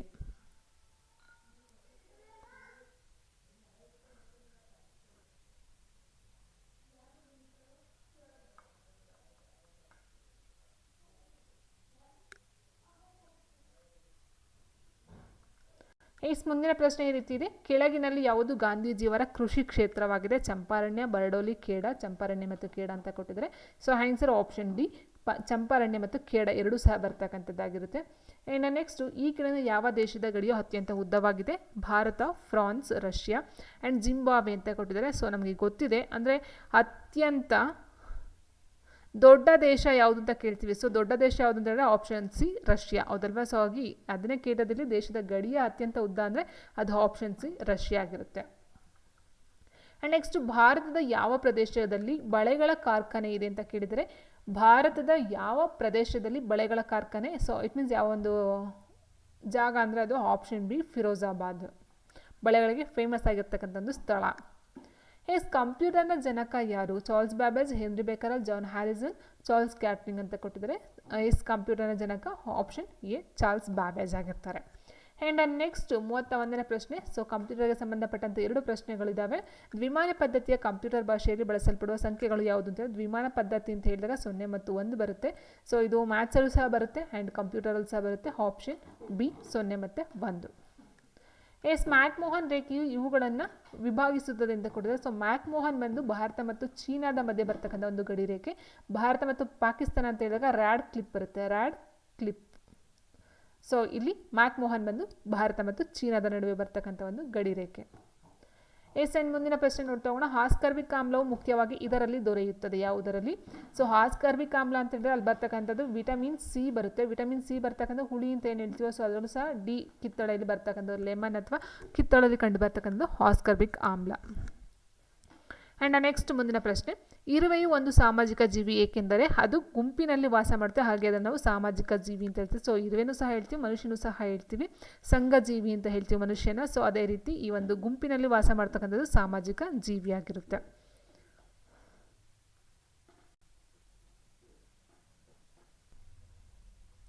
ಮುಂದಿನ ಪ್ರಶ್ನೆ. ಅಂಗಾಂಶ ಎನ್ನುವುದು ಒಂದು ಕಾಗದನ, ಬಿ ಔಷಧ, ಒಂದೇ ರೀತಿ ಇರುವ ಜೀವಕೋಶಗಳ ಗುಂಪು, ಬಟ್ಟೆ ಅಂತ ಕೊಟ್ಟಿದ್ದಾರೆ. ಸೊ ಅಂಗಾಂಶ ಬಂದು ಇದೊಂದು ಬಯಾಲಜಿಗೆ ಸಂಬಂಧಪಟ್ಟಂಥ ಒಂದು ಪ್ರಶ್ನೆ ಆಗಿರುತ್ತೆ. ಸೊ ಅಂಗಾಂಶ ಮೀನ್ಸ್ ಒಂದೇ ರೀತಿ ಇರುವ ಜೀವಕೋಶಗಳ ಗುಂಪನ್ನು ನಾವು ಅಂಗಾಂಶ ಅಂತ ಕರಿತೀವಿ. Option C. ಏಡ್ಸ್ ಇದರ ಮೂಲಕ ಹರಡುತ್ತದೆ. ಸೊ ಏಡ್ಸ್ ಅಂತ ಯಾವುದರಿಂದ ಬರುತ್ತೆ ಅಂದರೆ ಎಚ್ ಐ ವಿಯಿಂದ ಬರ್ತಕ್ಕಂಥ, ಇಟ್ ಮೀನ್ಸ್ ವೈರಸ್ಸಿಂದ ಹರಡ್ತಕ್ಕಂಥ ಒಂದು ರೋಗ. ನೆಕ್ಸ್ಟ್ ಪ್ರಶ್ನೆ ಈ ರೀತಿದೆ. ವಾಹನಗಳಲ್ಲಿ ಬಳಸುವ ಹೈಡ್ರಾಲಿಕ್ ಬ್ರೇಕ್ಗಳು ಕಾರ್ಯನಿರ್ವಹಿಸುವ ತತ್ವ ಯಾವುದು? ಸೊ ನೇರವಾಗಿ ಕ್ವಶನ್ ಹೇಳ್ಬೋದು. ಹೈಡ್ರಾಲಿಕ್ ಬ್ರೇಕ್ಗಳು ಕಾರ್ಯನಿರ್ವಹಿಸ್ತಕ್ಕಂಥ ತತ್ವ ಯಾವುದು? ಬರ್ನೋಲಿಯ ತತ್ವ, ಟಾರಿಸೆಲ್ಲಿ ಅಥವಾ ಪ್ಯಾಸ್ಕಲ್ ಅಥವಾ ಆರ್ಕಿಮಿಡಿಸ್ ಅಂತ ನೋಡ್ತಾ ಹೋದರೆ ಸೊ ಬರ್ತಕ್ಕಂಥ ಆಪ್ಷನ್ ಸಿ ಪ್ಯಾಸ್ಕಲ್ನ ನಿಯಮದ ಪ್ರಕಾರ ಈ ಒಂದು ಹೈಡ್ರಾಲಿಕ್ ಬ್ರೇಕ್ಗಳ ಒಂದು ಕೆಲಸವನ್ನು ನಿರ್ವಹಣೆ ಮಾಡ್ತಕ್ಕಂಥದ್ದು ಆಗಿರುತ್ತೆ. ಮುಂದಿನ ಪ್ರಶ್ನೆ ಈ ರೀತಿ ಇದೆ. ಸೊ ಇದಕ್ಕೆ ಆನ್ಸರ್ ಅಂತ ನಾವು ನೋಡ್ತಾ ಹೋದರೆ ಸೊ ಆನ್ಸರ್ ಬರ್ತಕ್ಕಂಥದ್ದು 0.1. ಸೊ ಸಮಥಿಂಗ್ ಅಲ್ಲಿ ಬರ್ತಾ ಹೋಗುತ್ತೆ. ಸೊ ಹಾಗಾಗಿ ಇದು ಆನ್ಸರ್ ಯಾವುದು ಅಲ್ಲ. ಮೊದಲ 6 ಸ್ವಾಭಾವಿಕ ಸಂಖ್ಯೆಗಳ ವರ್ಗಗಳ ಸರಾಸರಿಯನ್ನು ಕೇಳಿದರೆ ಸೊ ಇದಕ್ಕೆ ಆನ್ಸರ್ ಅಂತ ಹೇಳಿದ್ರೆ ಆಪ್ಷನ್ ಡಿ 24 1/6. ಸೊ ನೀವು ಫಸ್ಟು 6 ಸ್ವಾಭಾವಿಕ ಸಂಖ್ಯೆಗಳನ್ನ ತಗೋಬೇಕು, ಅದರ ಒಂದು ವರ್ಗಗಳನ್ನ ತಗೊಂಡು ಅದರ ಸರಾಸರಿಯನ್ನು ಕಂಡುಹಿಡಿಯಬೇಕಾಗುತ್ತೆ. 40ನೇ ಪ್ರಶ್ನೆ ಹೀಗಿದೆ. ಗುಂಪಿಗೆ 0.00117 ಡಿವೈಡೆಡ್ ಬೈ 0.5 × 5 ಏನಿದೆಯೋ ಇದನ್ನು ನೀವು ಡಿವೈಡ್ ಮಾಡಿದಾಗ ನಿಮಗೆ ಬರ್ತಕ್ಕಂಥ ಆನ್ಸರ್ ಯಾವುದು ಅಂತ ಹೇಳಿದ್ರೆ ಆಪ್ಷನ್ ಸಿ 0.002 ಆಗಿರುತ್ತೆ. Option C.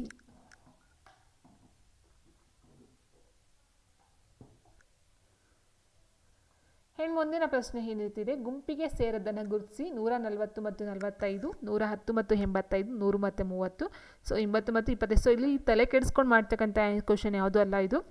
ಸೊ ಏನಂತ ಹೇಳಿದ್ರೆ ಫಸ್ಟ್ ಸಂಖ್ಯೆ ಇಂದ 140 ಅಥವಾ 110, 100, 80 ಸಮ ಸಂಖ್ಯೆಯನ್ನು ಕೊಟ್ಟಿದ್ದಾರೆ.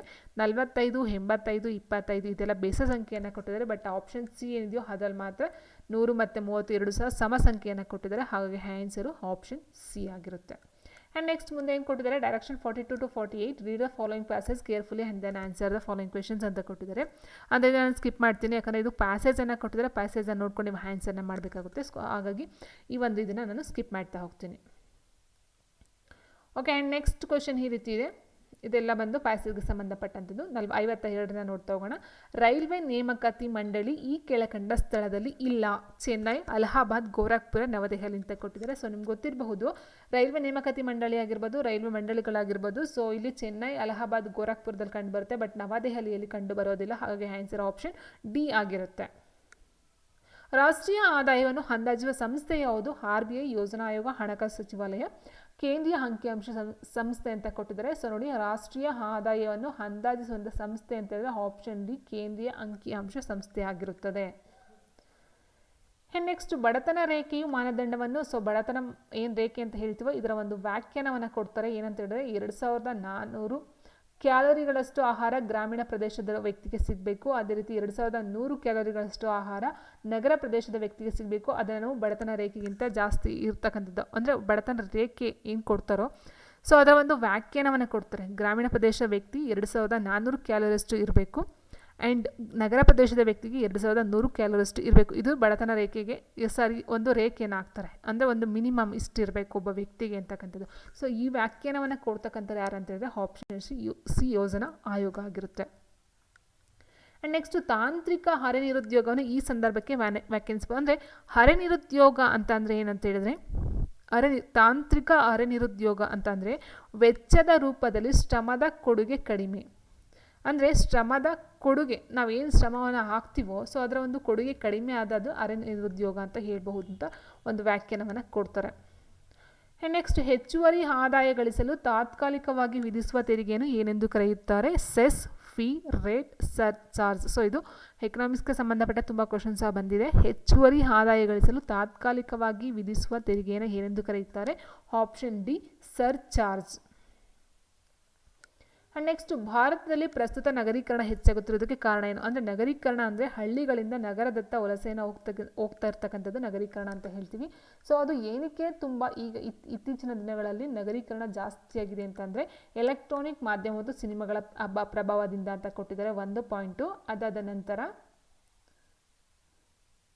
ಅವಿಭಕ್ತ ಕುಟುಂಬಗಳು ವಿಭಜನೆ ಆಗ್ತಾ ಇರೋದು ಒಂದು ಕಾರಣ ನಗರಕ್ಕೆ ಹೋಗ್ತಕ್ಕಂಥದ್ದು. ಜಮೀನ್ದಾರಿ ಪದ್ಧತಿ ನಿರ್ಮೂಲನೆ, ಗ್ರಾಮೀಣ ಪ್ರದೇಶದಲ್ಲಿ ಉದ್ಯೋಗ ಸೃಷ್ಟಿಯ ಕೊರತೆ. ಅಂದರೆ ಆನ್ಸರ್ ಬಂದು ಆಪ್ಷನ್ ಡಿ ಆಗಿರುತ್ತೆ. ಗ್ರಾಮೀಣ ಪ್ರದೇಶದಲ್ಲಿ ಉದ್ಯೋಗದ ಕೊರತೆ ಕಂಡುಬರೋದ್ರಿಂದ ಏನು ಮಾಡ್ತಾರೆ, ಆ ಒಂದು ಉದ್ಯೋಗವನ್ನು ಹರಿಸ್ಕೊಂಡು ಅಥವಾ ಉದ್ಯೋಗವನ್ನು ಹುಡಿಕೊಂಡು ಬೆಂಗಳೂರು ಅಥವಾ ನಗರದತ್ತ ಈ ಒಂದು ಜನಸಂಖ್ಯೆ ಹೋಗ್ತಕ್ಕಂಥದ್ದಾಗಿರುತ್ತೆ. ಸೊ ಹಾಗಾಗಿ ಗ್ರಾಮೀಣ ಪ್ರದೇಶದಲ್ಲಿ ಉದ್ಯೋಗ ಸೃಷ್ಟಿಯ ಕೊರತೆ ಮೇನ್ ರೀಸನ್ ಅಂತ ಹೇಳ್ಬಹುದಾಗಿರುತ್ತೆ. ಭಾರತ ಅರ್ಥವ್ಯವಸ್ಥೆಯನ್ನು ಡ್ಯಾಶ್ ಎಂದು ಕರೆಯುತ್ತಾರೆ. ಸೊ ಇದು 2022 ಸಹ ಈ ಒಂದು ಪ್ರಶ್ನೆ ರೈಸ್ ಆಗಿತ್ತು. ಭಾರತದ ಅರ್ಥವ್ಯವಸ್ಥೆಯನ್ನು ಮಿಶ್ರ ಅರ್ಥವ್ಯವಸ್ಥೆ ಅಂತ ಕರೀತಾರೆ. ಆಪ್ಷನ್ ಬಿ, ಮಿಶ್ರ ಅರ್ಥವ್ಯವಸ್ಥೆ. ಸೊ ವೆರಿ ಇಂಪಾರ್ಟೆಂಟ್ ಕ್ವಶನ್ ಅಂತ ಹೇಳ್ಬೋದು. 2022 ಸಹ ಈ ಒಂದು ಕ್ವಶನ್ ಬಂದಿದೆ. ಹಣ ಎಂದರೆ ಏನು ಅಂತ ಕೇಳಿದ್ರೆ, ಹಣ ಎಂದರೆ ಬೇರೆ ಎಲ್ಲ ಆಸ್ತಿಯ ರೂಪಗಳಿಗಿಂತ ಏನು. ಸೊ ಅಂದರೆ ಇದು Kannada to English, English to Kannada ಏನು ಟ್ರಾನ್ಸ್ಲೇಷನ್ ಮಾಡಿದ್ರೆ ಸ್ವಲ್ಪ ವೇರಿಯೇಷನ್ ಆಗಿದೆ ಪದಗಳು. ಹಣ ಎಂದರೆ ಮನಿ ಎಂದರೆ ಏನು ಅಂತ ಕೊಡ್ತಾರೆ. ಸೊ ಎಲ್ಲ ಆಸ್ತಿಯ ರೂಪಗಳಿಗಿಂತ ಬೇರೆಯಾಗಿರ್ತಕ್ಕಂಥದ್ದು, ಕೊಳ್ಳುವ ಶಕ್ತಿಯೆಲ್ಲ ಸ್ಥಿರತೆ ಬರೋದಿಲ್ಲ ಆ್ಯಂಡ್ ನೈಜ ಮೌಲ್ಯವನ್ನು ಒಪ್ಪಿಕೊಳ್ಳುವುದಲ್ಲ, ಬೇರೆ ಎಲ್ಲ ಆಸ್ತಿಯ ರೂಪಗಳಿಗಿಂತ ಹಣ ಅಂತಕ್ಕಂಥದ್ದು ಏನೋ ಒಂದು ಡಿಫ್ರೆಂಟಾಗಿ ಕೊಟ್ಟಿದ್ದಾರೆ. ನೆಕ್ಸ್ಟ್ ಬಂದು ಈ ಕೆಳಕಂಡ ಯಾರು ಜನವರಿ 23, 2008 ಅಮೆರಿಕ ಭಾರತ ವಾಣಿಜ್ಯ ಸಮಿತಿಯ ಅಧ್ಯಕ್ಷರಾಗಿ ಆಯ್ಕೆಯಾದರು? ಸೊ ಇದು NR ನಾರಾಯಣಮೂರ್ತಿ. ಇದು ಬಂದು 2008 ಇರ್ತಕ್ಕಂಥದ್ದು. ಸೊ ಹಾಗಾಗಿ ಈ ಒಂದು ಪ್ರಶ್ನೆಗೆ ಆನ್ಸರು NR ನಾರಾಯಣಮೂರ್ತಿ. ಬಟ್ ನೀವು ಈಗ ರೀಸೆಂಟಾಗಿ ಏನಿದೆ 2025ಕ್ಕೆ ಸೊ ಅವರನ್ನು ನೀವು ಕಮೆಂಟಲ್ಲಿ ತಿಳಿಸ್ತಾ ಹೋಗಿ, ಕಾಮೆಂಟ್ ಬಾಕ್ಸಲ್ಲಿ ಆನ್ಸರ್ ಯಾರು ಗೊತ್ತಿರುತ್ತೋ ಅವ್ರ ಕಾಮೆಂಟನ್ನು ಹಾಕಿ ಅಂತ ಹೇಳ್ತಾ 2025 ಈ ಒಂದು ಅಮೆರಿಕ ಭಾರತ ವಾಣಿಜ್ಯ ಸಮಿತಿಯ ಅಧ್ಯಕ್ಷರು ಯಾರು ಅಂತಕ್ಕಂಥದ್ದು. ಇವತ್ತಿನ ಪ್ರಶ್ನೆಗೆ ಉತ್ತರ 2008 ಹೇಳಿದ್ವಿ NR ನಾರಾಯಣಮೂರ್ತಿ ಅಂತ ಹೇಳಿದ್ದೆ. ಅದೇ ರೀತಿ 2025 ಏನಿದೆ ಇವಾಗ ಯಾರು ಅಂತ ಕೇಳಿದ್ದೆ. ಸೊ ಆನ್ಸರ್ಸ್ ಕಮೆಂಟಲ್ಲಿ ತಿಳಿಸಿ ಅಂತಲೂ ಹೇಳಿದ್ದೆ. ಸೊ ಓಕೆ, ಇದಕ್ಕೆ ಆನ್ಸರ್ನ ನಾನೇ ಕೊಟ್ಬಿಡ್ತೀನಿ. ಈ ಒಂದು 2025 ಇರ್ತಕ್ಕಂಥ ಈ ಒಂದು ಅಮೆರಿಕ ಭಾರತ ವಾಣಿಜ್ಯ ಸಮಿತಿಯ ಅಧ್ಯಕ್ಷರು ಯಾರಂತ ಹೇಳಿದರೆ ಅಟಲ್ ಕೇಶಪ್ ಅಂತಕ್ಕಂಥದ್ದು ಬರ್ತಾರೆ. ಅಟಲ್ ಕೇಶಪ್. ಸೊ ಇವರು 2025 ಅಮೆರಿಕ ಭಾರತ ವಾಣಿಜ್ಯ ಸಮಿತಿಯ ಅಧ್ಯಕ್ಷರಾಗಿದ್ದಾರೆ, ಪ್ರೆಸಿಡೆಂಟ್ ಅಂತ ಹೇಳಬಹುದಾಗುತ್ತೆ. ಇನ್ನು ನೆಕ್ಸ್ಟ್ ಬಂದು ಸೊ 61ನೇ ಪ್ರಶ್ನೆ ಮತ್ತು 62 ಈ ಒಂದು 2008 ಕರೆಂಟ್ ಅಫೇರ್ಸ್ಗೆ ಸಂಬಂಧಪಟ್ಟಂಥ ಒಂದು ಪ್ರಶ್ನೆ. ಸೊ ಹಾಗೆ ನಾನು ಬಿಡ್ತಾ ಇದ್ದೀನಿ. ಆ್ಯಂಡ್ ನೆಕ್ಸ್ಟ್ 63ನೇ ಪ್ರಶ್ನೆ ಹೀಗಿದೆ, ಯಾವ ಮೊಘಲ್ ರಾಣಿಯ ಹೆಸರನ್ನು ಮೊಘಲ್ ಫಾರ್ಮನ್ಗಳು ಮತ್ತು ನಾಣ್ಯಗಳ ಮೇಲೆ ಮುದ್ರಿಸಲಾಗಿತ್ತು? ಸೊ ಇಷ್ಟನ್ನು ನೋಡ್ಕೊಳ್ಳಿ, ಯಾವ ಮೊಘಲ್ ರಾಣಿಯ ಹೆಸರನ್ನು ಮೊಘಲ್ ನಾಣ್ಯಗಳ ಮೇಲೆ ಮುದ್ರಿಸಲಾಗಿತ್ತು ಅಂತ ಪ್ರಶ್ನೆ ಇದೆ. ಸೊ ಆನ್ಸರ್ ಅಂತ ಹೇಳಿದ್ರೆ ಅದು ಬಂದು ನೂರ್ ಜಹಾನ್ ರವರು. So answer option A Nur Jahan ಆಗಿರುತ್ತೆ. ಆ್ಯಂಡ್ ನೆಕ್ಸ್ಟ್ ಬಂದು ಮುಂದಿನ ಪ್ರಶ್ನೆ ನೋಡ್ತೋಣ. ಮಹಾರಾಜ್ ರಣಜಿತ್ ಸಿಂಗ್ ಇದರ ಮುಖ್ಯಸ್ಥರಾಗಿದ್ದರು ಅಂತ ಕೇಳಿದ್ದಾರೆ. ಸೊ ಮಹಾರಾಜ್ ರಣಜಿತ್ ಸಿಂಗ್ ಬಂದು ಸಿಖ್ ಸಾಮ್ರಾಜ್ಯ ಏನಿದೆಯೋ ಸಿಖ್ ಸಾಮ್ರಾಜ್ಯದ ಸ್ಥಾಪಕರಾಗಿರ್ತಾರೆ. ಸೊ ಹಾಗೆ ಹ್ಯಾಂಡ್ಸೆಟ್ ನೋಡ್ತಾ ಹೋದರೆ ನಿಸಾಂಗ್ ಕೊಡ್ತಾರೆ, ರಾಮಗ್ರಾಹಿ, ಸುಕರ್ಜಾಕಿಯ, ದಲೇವಾಲಿಯ ಅಂತ ಕೊಡಿದ್ರೆ. ಸೊ ಇದು ಯಾವುದು ನೋಡ್ಕೊಳ್ಳೋದಕ್ಕೆ ಹೋಗ್ಬಿಡಿ. ಮಹಾರಾಜ್ ರಣಜಿತ್ ಸಿಂಗ್ ಬಂದು ಸಿಖ್ ಸಾಮ್ರಾಜ್ಯದ ಮುಖ್ಯಸ್ಥರು ಅಥವಾ ಸಿಖ್ ಸಾಮ್ರಾಜ್ಯದ ಸ್ಥಾಪಕರು ಅಂತಲೇ ಹೇಳಬಹುದಾಗಿರುತ್ತೆ.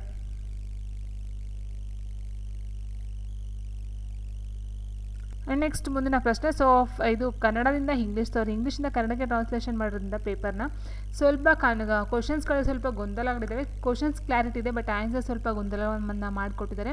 ನೋಡಿ, ಮೊಘಲರ ಕಾಲ ಜಜಾಮನಿ ವ್ಯವಸ್ಥೆ ಅಂತ ಕೂಡ, ಬಟ್ ಜಜಾಮನಿ ವ್ಯವಸ್ಥೆ ಅಂತಕ್ಕಂಥ ನಾವು ಮೊಘಲರಲ್ಲಿ ವರ್ಡ ನೋಡೋದೇ ಇಲ್ಲ. ಸೊ ಬಟ್ ಇಲ್ಲಿ ಜಾಗೀರ್ದಾರ್ ವ್ಯವಸ್ಥೆ ಅಂತ ನೋಡ್ತೀವಿ ಮೊಘಲರಲ್ಲಿ, ಬಟ್ ಇಲ್ಲಿ ಜಜಮಾನಿ ವ್ಯವಸ್ಥೆ ಅಂತ ಕೊಟ್ಟಿದ್ದಾರೆ. ಸೊ ಇದನ್ನು ಕ್ವಶನ್ನ ಸ್ಕಿಪ್ ಮಾಡ್ತಾ ಹೋಗ್ತೀನಿ, ಆ್ಯಂಡ್ ಕರೆಕ್ಟಾಗಿ ಒಂದು ಇದಿಲ್ಲ. ಆ್ಯಂಡ್ ನೆಕ್ಸ್ಟು ಕೆಳಕಂಡ ಯಾವ ಹೇಳಿಕೆ ಸರಿ ಇದೆ ಅಂತ ಕೊಟ್ಟಿದ್ದಾರೆ. ಸೊ ಹಣಕಾಸಿನ ಆಯೋಗ ಅಥವಾ ಯೋಜನಾ ಆಯೋಗ ಸಂವಿಧಾನದತ್ತವಾದದ್ದು ಅಂತ ಕೊಟ್ಟಿದ್ದಾರೆ ಫಸ್ಟು. ಆ್ಯಂಡ್ ಅದರ ನಂತರ ಹಣಕಾಸಿನ ಆಯೋಗದ ಮಿತಿ ಕೇವಲ ಮುಂಗಡ ಪತ್ರವನ್ನು ಪರಿಶೀಲಿಸುವುದಕ್ಕೆ ಮಾತ್ರ, ಆದರೆ ಯೋಜನಾ ಆಯೋಗ ಒಂದು ರಾಷ್ಟ್ರದ ಬಂಡವಾಳ ತೆರಿಗೆ ಮತ್ತು ಆದಾಯ ವಿಷಯಗಳನ್ನು ಅಭ್ಯಸಿಸುತ್ತದೆ ಅಂತ ಕೊಟ್ಟಿದ್ದಾರೆ. ಆ್ಯಂಡ್ ಏಕಕಾಲದಲ್ಲಿ ಒಬ್ಬ ವ್ಯಕ್ತಿ ಏಕಕಾಲದಲ್ಲಿ ಎರಡೂ ಆಯೋಗಗಳಲ್ಲಿ ಸದಸ್ಯನಾಗಲು ಸಾಧ್ಯವಿಲ್ಲ ಅಂತ ಕೊಟ್ಟಿದ್ದಾರೆ. ಆ್ಯಂಡ್ ಹಣಕಾಸಿನ ಆಯೋಗ ಮತ್ತು ಯೋಜನಾ ಆಯೋಗದ ಕೆಲಸಗಳು ಮತ್ತು ಜವಾಬ್ದಾರಿಗಳು ಒಂದಕ್ಕೊಂದು ಸಂಧಿಸುವುದಿಲ್ಲ ಅಂತ ಕೊಟ್ಟಿದ್ದಾರೆ. ಇದು ಬಂದು ಹಣಕಾಸಿನ ಆಯೋಗ ಮತ್ತು ಯೋಜನಾ ಆಯೋಗಕ್ಕೆ ಸಂಬಂಧಪಟ್ಟಂತೆ ಅದಕ್ಕೆ ಇರ್ತಕ್ಕಂಥ ರಿಲೇಷನ್ಶಿಪ್ ಅಂತ ಸಂಬಂಧವನ್ನು ಇಲ್ಲಿ ಕೊಟ್ಟಿದ್ದಾರೆ. ಸೊ ನೋಡಿ, ಇಲ್ಲಿ ಫಸ್ಟ್ ಕ್ವಶನ್ ಹಣಕಾಸಿನ ಆಯೋಗ ಅಥವಾ ಯೋಜನಾ ಆಯೋಗದಿಂದ ಇದು ಸಂವಿಧಾನದತ್ತವಾದದ್ದು ಅಂತ ಕೊಟ್ಟಿದ್ದಾರೆ. ಸೊ ಇದಕ್ಕೆ ಕ್ಲಾರಿಟಿಯನ್ನು ಕೊಟ್ಬಿಡ್ತೀನಿ ನಾನು. ನೋಡಿ, ಇಲ್ಲಿ ಬಂದಿರತಕ್ಕಂಥದ್ರಲ್ಲಿ ಸಂವಿಧಾನಾತ್ಮಕ ಆಯೋಗ ಅಂತ ಹೇಳಿದಾಗ ಸುಪ್ರೀಂ ಕೋರ್ಟು ಹೈಕೋರ್ಟ್ ಬರುತ್ತೆ. ಅದೇ ರೀತಿ ಅಲ್ಲಿ ಕೊಟ್ಟಿರ್ತಕ್ಕ ಹಣಕಾಸು ಆಯೋಗ ಇದೆಯೋ, ಸೊ ಕೇಂದ್ರ ಮತ್ತು ರಾಜ್ಯ ಹಣಕಾಸು ಆಯೋಗ ಸಂವಿಧಾನಾತ್ಮಕ ಆಯೋಗದಲ್ಲಿ ಬರುತ್ತೆ. ಆದರೆ ಏನು ಯೋಜನಾ ಆಯೋಗ ಅಂತ ಇದೆಯೋ ಅದನ್ನು ನಾವು ನೀತಿ ಆಯೋಗ ಅಂತ ಚೇಂಜ್ ಮಾಡ್ತಾರೆ. ಅದನ್ನು ಆ ಯೋಜನಾ ಆಯೋಗ ಇದ್ದಿರ್ತಕ್ಕಂಥ ನೀತಿ ಆಯೋಗ ಅಂತ ಚೇಂಜ್ ಮಾಡ್ತಾರೆ. ಸೊ ಅದು ಬರ್ತಕ್ಕಂಥದ್ದು ಭಾರತದಲ್ಲಿ ಸಂವಿಧಾನೇತರ ಆಯೋಗಗಳ ಅಡಿಯಲ್ಲಿ ಬರ್ತಕ್ಕಂಥದ್ದು. ಸೊ ಹಾಗಾಗಿ ಇಲ್ಲಿ ಏನಾಗುತ್ತೆ ಅಂತ ಒಂದನೇ ಆಪ್ಷನ್ ಏನಿದೆಯೋ ಅದು ತಪ್ಪಾಗ್ತಕ್ಕಂಥದ್ದು. ಹಣಕಾಸಿನ ಆಯೋಗ ಅಥವಾ ಯೋಜನಾ ಆಯೋಗ ಸಂವಿಧಾನದತ್ತವಾದದ್ದು ಅಂತಕ್ಕಂಥದ್ದು ತಪ್ಪಾಗುತ್ತೆ. ಯಾಕಂದರೆ ಯೋಜನಾ ಆಯೋಗ ಅಂತಕ್ಕಂಥದ್ದು ಅಥವಾ ನೀತಿ ಆಯೋಗ ಅಂತಕ್ಕಂಥದ್ದು ಸಂವಿಧಾನಾತ್ಮಕ ಅಲ್ಲದೆ ಇರ್ತಕ್ಕಂಥ ಒಂದು ಇದರಲ್ಲಿ ಬರ್ತಕ್ಕಂಥದ್ದಾಗಿರುತ್ತೆ. ಸೊ ಆಗ ಆಪ್ಷನ್ 1 ತಪ್ಪಾಗಿರುತ್ತೆ. ಆ್ಯಂಡ್ ನೆಕ್ಸ್ಟ್ ಎರಡನೇ ಪಾಯಿಂಟ್ ಏನಿದೆ, ಹಣಕಾಸಿನ ಆಯೋಗದ ಮಿತಿ ಕೇವಲ ಮುಂಗಡ ಪತ್ರವನ್ನು ಪರಿಶೀಲಿಸುವುದಕ್ಕೆ ಮಾತ್ರ, ಆದರೆ ಯೋಜನಾ ಆಯೋಗ ಒಂದು ರಾಷ್ಟ್ರದ ಬಂಡವಾಳ ತೆರಿಗೆ ಆದಾಯ ವಿಷಯವನ್ನು ಅಭ್ಯಸಿಸುತ್ತದೆ. ಇದು ಸರಿಯಾಗಿರ್ತಕ್ಕಂಥ ಒಂದು ಪಾಯಿಂಟ್ ಆಗಿರುತ್ತೆ. ಸೊ ಹಾಗೆ ಹ್ಯಾಂಡ್ಸ್ ನಾವು ಇಲ್ಲಿ ಯಾವ್ದು ತೊಗೊಳ್ಬೋದು ಅಂತ ಹೇಳಿದ್ರೆ ಆಪ್ಷನ್ ಬಿ ಏನಿದೆಯೋ ಸೊ ಅದು ಸರಿಯಾದಂಥ ಒಂದು ಉತ್ತರ ಆಗಿರುತ್ತೆ. ಆ್ಯಂಡ್ ನೆಕ್ಸ್ಟ್ ಎರಡನೇ ಸಿ ಕೊಡಿದ್ರೆ ಏಕಾದಲ್ಲಿ ಒಬ್ಬ ವ್ಯಕ್ತಿ ಏಕಾಲದಲ್ಲಿ ಎರಡೂ ಆಯೋಗದಲ್ಲಿ ಸದಸ್ಯನಾಗಲು ಸಾಧ್ಯವಿಲ್ಲ ಅಂತ ಕೊಟ್ಟಿದ್ದಾರೆ. ಅದೊಂದು ತಪ್ಪು ಆನ್ಸರು. ಆ್ಯಂಡ್ ಹಣಕಾಸಿನ ಆಯೋಗ ಮತ್ತು ಯೋಜನಾ ಆಯೋಗದ ಕೆಲಸಗಳು ಮತ್ತು ಜವಾಬ್ದಾರಿಗಳು ಒಂದಕ್ಕೊಂದು ಸಂಧಿಸುವುದಿಲ್ಲ, ಇದರಿಂದ ಸಂಬಂಧ ಇಲ್ಲ ಅಂತ ಕೊಟ್ಟಿದ್ದಾರೆ. ಸೊ ಎರಡಕ್ಕೂ ಒಂದಕ್ಕೊಂದು ಪರಸ್ಪರ ಪೂರಕವಾಗಿ ಕೆಲಸನ ಮಾಡ್ತಕ್ಕಂಥದ್ದಾಗಿರುತ್ತೆ. So answer option B. ಭಾರತ ಸಂವಿಧಾನ ರಚನಾ ಸಭೆಯ ಕರಡನ್ನು ತಯಾರಿಸಿ ಮಾಡಿದವರು ಯಾರು ಅಂತ ಕೇಳಿದ್ದಾರೆ. ನೋಡಿ ಫ್ರೆಂಡ್ಸ್, ಇಲ್ಲಿ ಕೊಟ್ಟಿರ್ತಕ್ಕಂಥದ್ರಲ್ಲಿ 1947ರಲ್ಲಿ, ಸೊ ಅದಕ್ಕಿಂತ ಮೊದಲು 46ರಲ್ಲಿ ಏನಾಗುತ್ತೆ ಸಂವಿಧಾನ ರಚನಾ ಸಭೆಯನ್ನು ಮಾಡ್ತಾರೆ. ಆ್ಯಂಡ್ ನೆಕ್ಸ್ಟ್ 47ರಲ್ಲಿ ಈ ಒಂದು ಡಾಕ್ಟರ್ BR ಅಂಬೇಡ್ಕರ್ ಅವರ ಅಧ್ಯಕ್ಷತೆಯಲ್ಲಿ ಸಂವಿಧಾನ ರಚನೆಯ ಕರಡು ಸಮಿತಿಯನ್ನು ರಚನೆಯನ್ನು ಮಾಡ್ತಾರೆ. ಆ್ಯಂಡ್ ಅಲ್ಲಿ ಮೇಯ್ನಾಗಿ ಬರ್ತಕ್ಕಂಥದ್ದು ಯಾರಂತ ಹೇಳಿದ್ರೆ 1947ರಲ್ಲಿ ಆಗ್ತಕ್ಕಂಥದ್ದು. 1947ರಲ್ಲಿ ಈ ಒಂದು ಕರಡು ಸಮಿತಿಯ ರಚನೆ ಆಗ್ತಕ್ಕಂಥದ್ದು. ಸೊ ಆವಾಗ ಬರ್ತಕ್ಕಂಥ ಬ್ರಿಟಿಷ್ ಪಾರ್ಲಿಮೆಂಟ್ ಬರಲ್ಲ, ಬ್ರಿಟಿಷ್ ಇಂಡಿಯನ್ ಇದು ಬರ್ತಾರೆ. ಬಟ್ ಬ್ರಿಟಿಷ್ ಪಾರ್ಲಿಮೆಂಟ್ ಅದು ನೇಮಕಾತಿಯನ್ನು ಮಾಡೋದಿಲ್ಲ. ಅದೇ ರೀತಿ ಗವರ್ನರ್ ಜನರಲ್ ಸಹ ಬರೋದಿಲ್ಲ. ಆ್ಯಂಡ್ ನೆಕ್ಸ್ಟ್ ಭಾರತೀಯ ರಾಷ್ಟ್ರೀಯ ಕಾಂಗ್ರೆಸ್ ಮತ್ತು ಮುಸ್ಲಿಂ ಲೀಗ್ ಇದು ಬರುತ್ತಲ್ಲ, ಸೊ ಇದು ಬರೋದಿಲ್ಲ. ಪ್ರಾಂತೀಯ ಶಾಸನ ಸಭೆಗಳಿಂದ ನೇಮಕವಾಗುತ್ತೆ. ಇಟ್ ಮೀನ್ಸ್ ಸಮಿತಿಯ ಒಂದು ಸದಸ್ಯರುಗಳಿಂದ ಈ ಒಂದು ರಚನಾ ಸಭೆ ರಚನೆಯನ್ನು ಮಾಡ್ತಕ್ಕಂಥದ್ದಾಗಿರುತ್ತೆ. ಸೊ ಹಾಗೆ ಆನ್ಸರ್ ಅಂತ ಹೇಳಿದ್ರೆ ಆಪ್ಷನ್ ಸಿ ಆಗಿರುತ್ತೆ. ಆಪ್ಷನ್ ಸಿ ಪ್ರಾಂತೀಯ ಶಾಸನ ಸಭೆಗಳಿಂದ ನೇಮಕವಾಗಿದ್ದು. ಆ್ಯಂಡ್ ನೆಕ್ಸ್ಟ್ ಪ್ರಶ್ನೆ ಬಂದು 2008ಕ್ಕೆ ಸಂಬಂಧಪಟ್ಟಂಥ ಒಂದು ಪ್ರಶ್ನೆ ಆಗಿರುತ್ತೆ. ಸೊ ಅದನ್ನು ಸಹ ನಾನು ಸ್ಕಿಪ್ ಮಾಡ್ತೀನಿ, ಕರೆಂಟ್ ಅಫೇರ್ಸ್ಗೆ ಸಂಬಂಧಪಟ್ಟಂಥದ್ದು.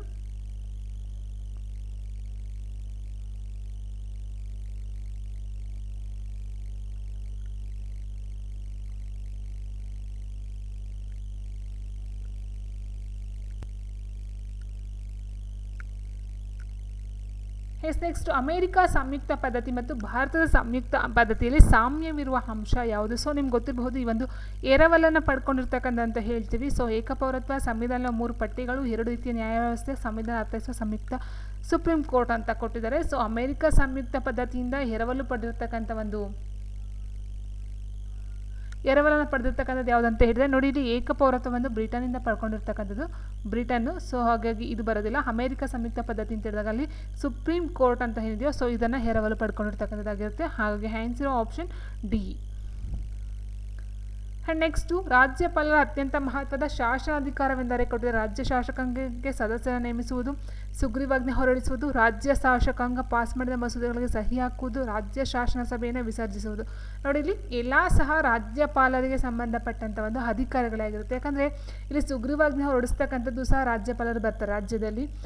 ಬಟ್ ಆ್ಯಂಡ್ ನೆಕ್ಸ್ಟ್ ಏನು ರಾಜ್ಯ ಶಾಸಕಾಂಗದಲ್ಲಿ ಈ ಒಂದು ಸಭೆಯನ್ನು ಮುಂದೂಡ್ತಕ್ಕಂಥ ವಿಸರ್ಜನಿಸ್ತಕ್ಕಂಥ ಒಂದು ಅಧಿಕಾರವೂ ಸಹ ಇರುತ್ತೆ. ಇಲ್ಲಿ ನೀವು 2 ಪಾಯಿಂಟನ್ನು ಅಬ್ಸರ್ವ್ ಮಾಡಬೇಕಾಗುತ್ತೆ. ಅತ್ಯಂತ ಮಹತ್ವ ಅಂತಕ್ಕಂಥದ್ದು 1 ಪಾಯಿಂಟ್ ಅಬ್ಸರ್ವ್ ಮಾಡಿ, ಮತ್ತು ಶಾಸನಾಧಿಕಾರ ಅಂತಕ್ಕಂಥದ್ದು ಇದನ್ನು ಸಹ ನೀವು ಅಬ್ಸರ್ವ್ ಮಾಡಬೇಕಾಗುತ್ತೆ. ಯಾಕಂತ ಹೇಳಿದರೆ ಇಲ್ಲಿ 4 ಥರ ಬರ್ತವೆ. ಶಾಸನೀಯ ಅಧಿಕಾರ ಆಗಿರ್ಬೋದು, ಅಥವಾ ಈ ಒಂದು ಹಣಕಾಸಿನ ಅಧಿಕಾರ ಆಗಿರ್ಬೋದು. ಸೊ ಈ ರೀತಿ ಒಟ್ಟು ಬರ್ತಕ್ಕಂಥದ್ದು 4 ಬರುತ್ತೆ. ಕಾರ್ಯಾಂಗೀಯ ಬರುತ್ತೆ, ಶಾಸಕಾಂಗ ಬರುತ್ತೆ, ಅದಾದ ನಂತರ ಹಣಕಾಸಿನ ಬರುತ್ತೆ, ನ್ಯಾಯಿಕಾಧಿಕಾರ, ಒಟ್ಟು 4 ಬರುತ್ತೆ. ಸೊ ಅದರಲ್ಲಿ ಶಾಸನೀಯ ಅಧಿಕಾರ ಅಂತ ಹೇಳಿದಾಗಲಿ ಸುಗ್ರೀವಾಜ್ಞೆಯನ್ನು ಹೊರಡಿಸ್ತಕ್ಕಂಥದ್ದು ಸಹ ಬರುತ್ತೆ. ಆ್ಯಂಡ್ ಅದರ ಜೊತೆಗೆ ಈ ಒಂದು ಶಾಸನ ಸಭೆಯನ್ನು ವಿಸರ್ಜಿಸ್ತಕ್ಕಂಥದ್ದು ಅಥವಾ ಮುಂದೂಡ್ತಕ್ಕಂಥದ್ದು ಒಂದು ಅಧಿಕಾರವೂ ಸಹ ಅವ್ರಿಗೆ ಇರ್ತಕ್ಕಂಥದ್ದಾಗುತ್ತೆ. ಬಟ್ ಇಲ್ಲಿ ಆನ್ಸರ್ ಯಾವುದು ಅಂತ ಹೇಳಿದ್ರೆ ಆಪ್ಷನ್ ಡಿ, ರಾಜ್ಯ ಶಾಸನ ಸಭೆಯನ್ನು ವಿಸರ್ಜಿಸುವುದು. ಸರಿಯಾದ ಹೇಳಿಕೆಯನ್ನು ಗುರುತಿಸಿ ಅಂತ ಕೊಟ್ಟಿದ್ದಾರೆ. ಒಂದು ರಾಜ್ಯದಲ್ಲಿ ಸಂವಿಧಾನಬದ್ಧವಾದ ತುರ್ತು ಪರಿಸ್ಥಿತಿ ಘೋಷಿಸುವ ಸಂದರ್ಭದಲ್ಲಿ ಭಾರತದ ರಾಷ್ಟ್ರಪತಿಯು ಹೈಕೋರ್ಟ್ ಸೇರಿದಂತೆ ರಾಜ್ಯ ಸರ್ಕಾರದ ಎಲ್ಲ ಕೆಲಸಗಳನ್ನು ರಾಷ್ಟ್ರಪತಿ ವಹಿಸಿಕೊಳ್ಳುತ್ತಾರೆ. ರಾಜ್ಯಪಾಲರ ಅಡಿಯಲ್ಲಿ ರಾಜ್ಯ ಶಾಸಕಾಂಗದ ಕಾರ್ಯಗಳನ್ನು ಮಾಡುವುದು, ಹೈಕೋರ್ಟ್ ಕಾರ್ಯಗಳನ್ನು ಹೊರತುಪಡಿಸಿ ರಾಜ್ಯದ ಎಲ್ಲ ಕಾರ್ಯಗಳನ್ನು ವಹಿಸಿಕೊಳ್ಳುವುದು ಮೇಲಿನ ಯಾವುದು ಅಲ್ಲ ಅಂತ ಕೊಟ್ಟಿದ್ದಾರೆ. ಸೊ ಇಲ್ಲಿ ರಾಷ್ಟ್ರಪತಿಯವರು ತುರ್ತು ಪರಿಸ್ಥಿತಿಯ ಸಂದರ್ಭದಲ್ಲಿ ಯಾವ ರೀತಿ ಒಂದು ರಾಜ್ಯದಲ್ಲಿ ಅವರ ಒಂದು ಅಧಿಕಾರ ಇರುತ್ತೆ ಅಂತ ಹೇಳಿದರೆ ಅದು ಬಂದು ರಾಜ್ಯಪಾಲರ ಅಡಿಯಲ್ಲಿ ರಾಜ್ಯ ಶಾಸಕಾಂಗದ ಕಾರ್ಯಗಳನ್ನು ಮಾಡುವುದು. ಆಪ್ಷನ್ ಬಿ ಆಗಿರುತ್ತೆ.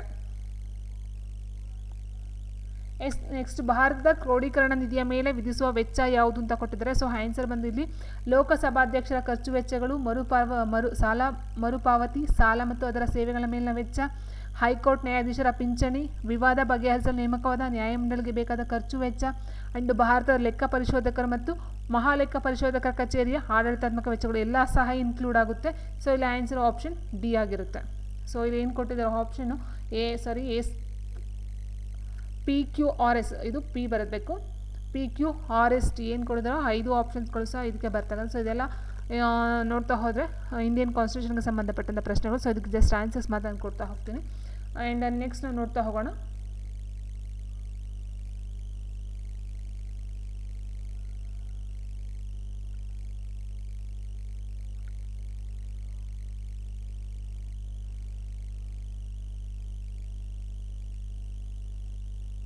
ಸೊ ನೆಕ್ಸ್ಟ್ ಮುಂದಿನ ಪ್ರಶ್ನೆ ಈ ರೀತಿ ಇದೆ. ಬೇರೆ ಬೇರೆ ಲೋಹಗಳಿಂದ ಮಾಡಿರುವ ಒಂದೇ ದಪ್ಪ ಗಾತ್ರ ಇರುವ 4 ಪಾತ್ರೆಗಳಲ್ಲಿ ಸಮಾನವಾಗಿ ನೀರನ್ನು ತೆಗೆದುಕೊಳ್ಳಲಾಗಿದೆ. ಈ 4 ಪಾತ್ರೆಗಳನ್ನು ಬೆಂಕಿಯ ಜ್ವಾಲೆಯಿಂದ ಸಮಾನಾಗಿ ಕಾಯಿಸಿದಾಗ ಯಾವ ಪಾತ್ರೆಯಲ್ಲಿನ ನೀರು ಮೊದಲು ಕುದಿಯುತ್ತದೆ ಅಂತ ಕೊಟ್ಟಿದ್ದಾರೆ. ಸೊ ಫಸ್ಟ್ ಯಾವುದು ಅಂತ ಹೇಳಿದ್ರೆ ಆಪ್ಷನ್ ಬಿ, ತಾಮ್ರದಿಂದ ಫಸ್ಟ್ ನೀರು ಕುದಿಯೋದಕ್ಕೆ ಸ್ಟಾರ್ಟ್ ಮಾಡ್ತಾರೆ, ಅದರ ಒಂದು ಕುದಿಯೋ ಬಿಂದು ಜಾಸ್ತಿ ಇರುತ್ತೆ. ಆ್ಯಂಡ್ ನೆಕ್ಸ್ಟ್ ಬಂದು ಸರಕು ಸಾಗಾಣಿಕೆಯ ಮಾರ್ಗಗಳಲ್ಲಿ ಇದು ಬಂದು ಕರೆಂಟ್ ಅಫೇರ್ಸ್ಗೆ ಸಂಬಂಧಪಟ್ಟದ್ದು ಈ ಒಂದು ಕ್ವಶನು, ಹಾಗಾಗಿ ಅದನ್ನು ಸ್ಕಿಪ್ ಮಾಡ್ತೀನಿ. ಒಬ್ಬ ಪ್ರಾಮಾಣಿಕ ತನಗೆ ಅನುಮತಿ ನೀಡಿದ್ದಕ್ಕಿಂತ ಹೆಚ್ಚು ಸರಕು ಸಾಗಿಸುವಾಗ ರಿಯಾಯಿತಿಗಿಂತಲೂ ಹೆಚ್ಚು ಸರಕನ್ನು ಸಾಗಿಸುತ್ತಾನೆ, ಆಗ ಪ್ರಯಾಣಿಕನಿಗೆ ಎಷ್ಟು ಹೆಚ್ಚಿನ ದರವನ್ನು ಆ ತೂಕಕ್ಕೆ ವಿಧಿಸಲಾಗುತ್ತೆ ಅಂತ ಹೇಳಿದ್ರೆ ಸಾಮಾನ್ಯ ಲಗೇಜ್ ದರ ಏನಿರುತ್ತೋ ಆ ಲಗೇಜ್ ದರನ ಅದಕ್ಕೂ ಸಹ ಹಾಕ್ತಾರೆ ಅವರು. ಆ್ಯಂಡ್ ನೆಕ್ಸ್ಟ್ ಬಂದು ಸೊ ಇನ್ನೂ ಸಹ ಸ್ಕಿಪ್ ಮಾಡ್ತೀನಿ, ಯಾಕಂದರೆ ಇದು 2008ರ ಪ್ರಶ್ನೆ ಪತ್ರಿಕೆ ಆಗಿರೋದ್ರಿಂದ 16 ವಲಯ ಮತ್ತು 67 ವಿಭಾಗಗಳು ಕಂಡುಬರುತ್ತೆ. ಬಟ್ ಇವಾಗ ಜಾಸ್ತಿ ಆಗಿದೆ. ನೆಕ್ಸ್ಟ್ ಭಾರತ ಸಂವಿಧಾನದ ಯಾವ ವಿಧಿಯು ಹೀಗೆಂದು ಹೇಳಿದೆ, 14 ವರ್ಷಕ್ಕಿಂತ ಕಡಿಮೆ ವಯಸ್ಸಿನ ಯಾವ ಮಗುವು ಸಹ ಕಾರ್ಖಾನೆ ಅಥವಾ ಗಣಿ ಅಥವಾ ಕೆಲಸವನ್ನು ಮಾಡಬಾರದು ಅಂತ ಹೇಳ್ತಕ್ಕಂಥ ಒಂದು ವಿಧಿ ಯಾವುದು ಅಂತ ಕೊಟ್ಟಿರ್ತಕ್ಕಂಥದ್ದು. ಸೊ ಆನ್ಸರ್ ಅಂತ ಹೇಳಿದ್ರೆ 24ನೇ ವಿಧಿ ಆಗಿರುತ್ತೆ. ಆಪ್ಷನ್ ಎ 24ನೇ ವಿಧಿ ಈ ಒಂದು ವಿಷಯವನ್ನು ಕೊಡ್ತಕ್ಕಂಥದ್ದಾಗಿರುತ್ತೆ.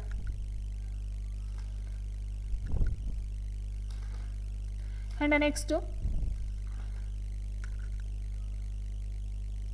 ವಿದ್ಯುತ್ ರೈಲು ಮಾರ್ಗದಲ್ಲಿ ಓವರ್ ಹೆಡ್ ವಿದ್ಯುತ್ ಟ್ರ್ಯಾಕ್ಸನ್ನಲ್ಲಿರುವ ವಿದ್ಯುತ್ ವೋಲ್ಟೇಜ್ ಎಷ್ಟು ಅಂತ ಕೇಳಿದರೆ. ಸೊ ಇದು ಒಂದು ಫಿಸಿಕ್ಸ್ಗೆ ಸಂಬಂಧಪಟ್ಟಂಥ ಒಂದು ಪ್ರಶ್ನೆ. So answer option 12 kV. Next ವಿಧಗಳ ಅಂತ ಕೊಟ್ಟಿದ್ದಾರೆ. ವಿದಳನ ಕ್ರಿಯೆಯಿಂದ ಶಕ್ತಿಯು ಇದರಲ್ಲಿ ಬಿಡುಗಡೆಯಾಗುತ್ತೆ. ವಿದಳನ ಕ್ರಿಯೆ ನಿಮ್ಗೆ ಗೊತ್ತಿರಬಹುದು, ವಿದಳನ ಬರುತ್ತೆ. ವಿದಳನ ಕ್ರಿಯೆಯಿಂದ ಶಕ್ತಿಯು ಇದರಲ್ಲಿ ಬಿಡುಗಡೆಯಾಗುತ್ತದೆ ಯಾವುದಂತ ಹೇಳಿದರೆ ಆಪ್ಷನ್ಸ್ಗಳನ್ನ ಕೊಟ್ಟಿದ್ದಾರೆ, ನೋಡ್ತಾ ಹೋಗೋಣ. ಬೈಜಿಕ ಸಮ್ಮಿಲನ ಬಂದು ಸೂರ್ಯನಿಂದ ಆಗಿರುತ್ತೆ. ಆ್ಯಂಡ್ ವಿದಳನ ಬಂದು ಪರಮಾಣು ಬಾಂಬ್, ಆಪ್ಷನ್ ಸಿ ಆಗಿರುತ್ತೆ. ಆ್ಯಂಡ್ ನೆಕ್ಸ್ಟ್ ಮುಂದಿನ ಪ್ರಶ್ನೆ, ದಯಾಕಾಂತೀಯ ವಸ್ತುವಿನ ಬಳಿಗೆ ದಂಡಕಾಂತದ ಉತ್ತರ ಅಥವಾ ದಕ್ಷಿಣ ಧ್ರುವವನ್ನು ತಂದಾಗ ಅದು ಧ್ರುವಗಳಿಂದ ಆಕರ್ಷಿಸುತ್ತದೆ. Option A. ಎಷ್ಟು ದೂರದಲ್ಲಿರುವ ಮಾನವನ ಕಣ್ಣಿಗೆ ಸ್ಪಷ್ಟವಾಗಿ ಕಾಣದ ವಸ್ತುವಿನ ಚಿತ್ರ ತೆಗೆಯಲು ಕ್ಯಾಮರಾದಲ್ಲಿ ಬಳಸುವ ಬೆಳಕು ಯಾವುದು? ಅತಿ ನೇರಳ ಕಿರಣ, ಸೋಡಿಯಂ ಬೆಳಕು, ದೃಗ್ಗೋಚರ ಆ್ಯಂಡ್ ಹವಾ ಕೆಂಪು ಅಂತ ಕೊಟ್ಟಿದ್ದಾರೆ. ಸೊ ಇಲ್ಲಿ ಕೆಲವೊಂದು ವರ್ಡ್ಗಳು ಮಿಸ್ಪ್ಲೇಸ್ ಆಗಿದೆ. ಸೊ ಆನ್ಸರ್ ಮಾತ್ರ ಡೈರೆಕ್ಟಾಗಿ ಕೊಡ್ತಾ ಹೋಗ್ತೀನಿ. ಸೊ ಆನ್ಸರ್ ಬಂದು ಆಪ್ಷನ್ ಡಿ, ಹವಾ ಕೆಂಪು ವಿಕಿರಣ, ಆಪ್ಷನ್ ಡಿ.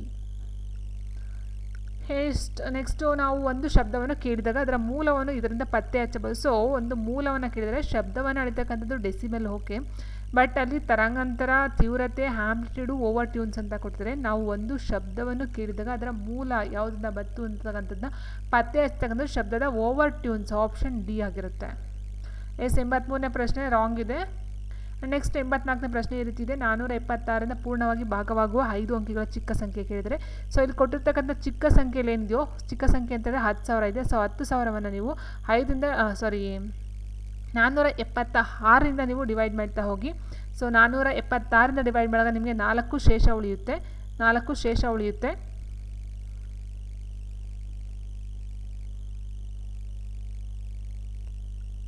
ನಿಮ್ಗೆ 4 ಶೇಷ ಉಳಿದಾಗ ಸೊ ಆ 4 ಏನಿದೆಯೋ ಆ 4ನ್ನು 476ರಿಂದ ಮೈನಸನ್ನು ಮಾಡಿದ್ರೆ 472 ಬರುತ್ತೆ. ಈ 472ನ 10,000ಕ್ಕೆ ನೀವು ಕೂಡ್ಕೊಂಡಾಗ ಅಲ್ಲಿಗೆ 10,472 ಬರುತ್ತೆ. ಸೊ ಆನ್ಸರ್ ಬಂದು ಆಪ್ಷನ್ ಡಿ ಆಗಿರುತ್ತೆ. ಅಂದರೆ 476ನ ನೀವು 10,000ವನ್ನು ಅತಿ ಕಡಿಮೆ ಅಂತ ಕೊಡ್ತಾರಲ್ವ, ಸೊ ಹಾಗೆ 10,000 ತೊಗೊಳ್ರಿ. 10,000 ನೀವು ಡಿವೈಡ್ ಮಾಡಿದಾಗ 4 ರಿಮೈಂಡರ್ ಶೇಷ ಉಳಿಯುತ್ತೆ. ಆ ರಿಮೈಂಡರ್ನ 476ರಿಂದ ಮೈನಸ್ ಮಾಡಿದ್ರೆ 472 ಉಳ್ಕೊಳ್ಳುತ್ತೆ. ಆ 472 ನೀವು 10,000ಕ್ಕೆ ಕೂಡ್ಕೊಂಡಾಗ 10,472 ಬರುತ್ತೆ. ಆನ್ಸರ್ ಆಪ್ಷನ್ ಡಿ ಆಗಿರುತ್ತೆ. ನೆಕ್ಸ್ಟ್ ಒಬ್ಬ ವ್ಯಕ್ತಿ ಒಂದು ರೇಡಿಯೋವನ್ನು ಏನು ಮಾಡ್ತಾರೆ, 800 ರೂಪಾಯಿ ಕೊಂಡ್ಕೊಳ್ತಾನೆ ಮತ್ತು ರಿಪೇರಿಗಾಗಿ 400 ರೂಪಾಯಿ ಖರ್ಚು ಮಾಡ್ತಾನೆ. ಅಂದರೆ ಟೋಟಲಾಗಿ ಅವ್ನು ಸ್ಪೆಂಡ್ ಮಾಡ್ತಕ್ಕಂಥದ್ದು ಎಷ್ಟು? 1,200 ರೂಪಾಯಿ ಆಗಿರುತ್ತೆ.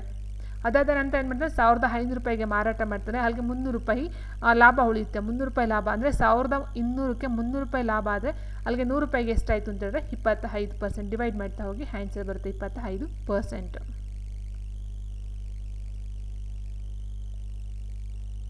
ಪ್ರಶ್ನೆ ಈ ರೀತಿ ಇದೆ. ಈ ಕೆಳಗಿನ ಸರಣಿಯಲ್ಲಿ ಬರಬೇಕಾದ ಮುಂದಿನ ಚಿತ್ರ ಯಾವುದು ಅಂತ ಕೊಟ್ಟಿದ್ದಾರೆ. ಸೊ ಪ್ರಶ್ನೆ ಈ ರೀತಿ ಇದೆ, ಬಟ್ ಆನ್ಸರ್ ಆಪ್ಷನ್ ಎ ಅಂತ ಕೊಟ್ಟಿದ್ದಾರೆ. ಆನ್ಸರ್ ಆಪ್ಷನ್ ಎ ಅಂತ ಕೊಟ್ಟು, ಬಟ್ ಇದು ಯಾವ ಆ್ಯಂಗಲ್ನ ಅಂತ ಅಷ್ಟು ಸಮಂಜಸವಾಗಿ ಆನ್ಸರು ಇದಿಲ್ಲ. ಆಪ್ಷನ್ ಎ ಆಗಿರುತ್ತೆ. ಆ್ಯಂಡ್ ನೆಕ್ಸ್ಟ್ ಗುಂಪಿಗೆ ಸೇರಿದ ಗುರುತಿಸಿ ಗ್ರಾಫೈಟು, ಹೆಮರಾಲ್ಡು, ವಜ್ರ, ಕಲ್ಲಿದ್ದಲು ಅಂತ ಕೊಟ್ಟಿದ್ದಾರೆ. ಸೊ ಆನ್ಸರ್ ಬಂದು ಆಪ್ಷನ್ ಬಿ. ಯಾಕಂತ ಹೇಳಿದರೆ ಗ್ರಾಫೈಟು, ವಜ್ರ, ಕಲ್ಲಿದ್ದಲು ಅನ್ನೋದು ಕಾರ್ಬನ್ನ ಬಹುರೂಪಿಗಳಾಗಿರುತ್ತೆ. ಸೊ ಹೆಮರಾಲ್ಡು ಅದರಿಂದ ಹೊರಗಡೆ ಹೋಗುತ್ತೆ. ಆ್ಯಂಡ್ ನೆಕ್ಸ್ಟ್ ಒಂದು ಸಂಕೇತದ ಪ್ರಕಾರ ರಿಟೈಲ್ ಎನ್ನುವುದಕ್ಕೆ ಒಂದು ಇದನ್ನು ಕೊಟ್ಟಿದ್ದಾರೆ. ಆ್ಯಂಡ್ ಎಕ್ಸ್ಪೆಕ್ಟ್ನ ಸಂಕೇತದ ಪ್ರಕಾರ ಯಾವ ರೀತಿ ಬರಬೇಕಂತಕ್ಕಂಥದ್ದು ಇಲ್ಲಿ ಪ್ರಶ್ನೆ ಆಗಿರುತ್ತೆ. ಸೊ ಇನ್ನು ಆನ್ಸರ್ ಅಂತ ನಾವು ನೋಡ್ತಾ ಹೋದರೆ ನೋಡಿ, ಆನ್ಸರ್ ಬಂದು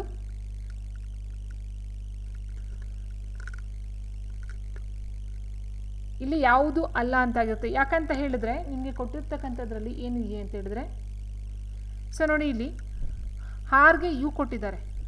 ಆರ್ ಆದಮೇಲೆ ಯು ಬಂದಿದೆ. ಸೊ ಆರ್ ಆದಮೇಲೆ ನಮ್ಗೆ ಏನು ಬರಬೇಕು, STU 3 ಸಂಖ್ಯೆ ಆದಮೇಲೆ ಬಂದಿದೆ. ಅದೇ ರೀತಿ ಇ ಆದಮೇಲೆ ನಮ್ಗೆ ಏನು ಬರಬೇಕು, ಇ ಆದಮೇಲೆ FGH ಬರಬೇಕು, ಹೌದಲ್ವಾ? ಸೊ ಇ ಆದಮೇಲೆ FGH. ಸೊ ಈ ರೀತಿ ನಾವು ನೋಡ್ತಾ ಹೋದರೆ ಫಸ್ಟ್ ಏನಿದೆ ಅಲ್ಲಿ ಕ್ಯೂ ಇದೆ, ಎಫ್ ಇದೆ. ಇ ಆದಮೇಲೆ ಎಫ್ ಬರಲ್ಲ, ಹೌದಾ? ಸೊ ಆ್ಯಂಡ್ ಅದೇ ರೀತಿ ಇ ಆದಮೇಲೆ ಕೊಟ್ಟಿದ್ದಾರೆ, ಎಫ್ ಕೊಟ್ಟಿದ್ದಾರೆ. ಇ ಆದಮೇಲೆ ಎಫ್ ಕೊಟ್ಟಿದ್ದಾರೆ, ಎಕ್ಸ್ ಆದಮೇಲೆ ವೈ ಬರಬೇಕು. ಓಕೆ, ಎಕ್ಸ್ ಆದಮೇಲೆ ವೈ, ಬಟ್ ಆರ್ ಆದಮೇಲೆ ಯು ಕೊಟ್ಟಿದ್ದಾರೆ ನೋಡಿ, ಇದು ತಪ್ಪಾಗಿರ್ತಕ್ಕಂಥದ್ದಾಗಿರುತ್ತೆ. ಫಸ್ಟ್ ಒಂದು ಲೆಟರಲ್ಲೇ ತಪ್ಪಿದೆ ಅದು. ಸೊ ಆ ರೀತಿ ನೋಡಿಕೊಂಡು ಮಾಡ್ತಾ ಹೋಗ್ಬೇಕಾಗುತ್ತೆ. ಇಲ್ಲಿ ಯಾವುದೂ ಆನ್ಸರ್ ಬರೋದಿಲ್ಲ. ವೆರಿ ಸಿಂಪಲ್ ಇದೆ ಅದು, ಪ್ರಶ್ನೆ ಏನು ಅಷ್ಟೊಂದು ಇದಿಲ್ಲ. ಸೊ ಫಸ್ಟ್ ಲೆಟರ್ ಏನಿದೆಯೋ ಅದು ರಾಂಗ್ ಇದೆ. ಸೊ ಇಲ್ಲಿ ಯಾವುದು ಅಲ್ಲ ಅಂತಕ್ಕಂಥದ್ದು ಆಗುತ್ತೆ.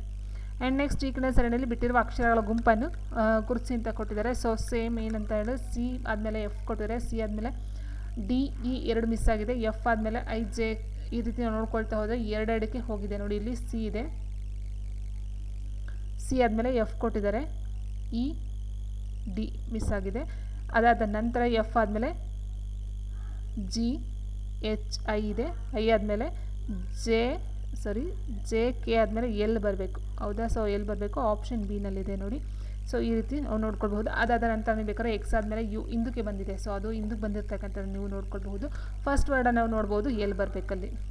ಆ್ಯಂಡ್ ನೆಕ್ಸ್ಟ್ ಬಂದು ವಜ್ರದಲ್ಲಿ ಇಂಗಾಲದ 4 ವೇಲೆನ್ಸಿ ಎಲೆಕ್ಟ್ರಾನ್ಗಳು ಈ ರೀತಿ ಜೋಡಣೆಯಾಗಿರುತ್ತವೆ ಅಂತ ಕೊಟ್ಟಿದ್ದಾರೆ. ಚತುರ್ಮುಖ, ಆಸ್ಫಟಿಕ, ಸರಳ ರೇಖೆ, ಸಮತಲ ಅಂತ ಕೊಟ್ಟಿದ್ದಾರೆ. So answer option A, Chaturmukha. And next ಬಂದು ಒಂದು ಸಂಖ್ಯೆ ಮತ್ತು ಅದರ 2/5 ವ್ಯತ್ಯಾಸ 30 ಹಾಗಾದರೆ ಆ ಸಂಖ್ಯೆ ಯಾವುದು ಅಂತ ಕೇಳಿದ್ದಾರೆ.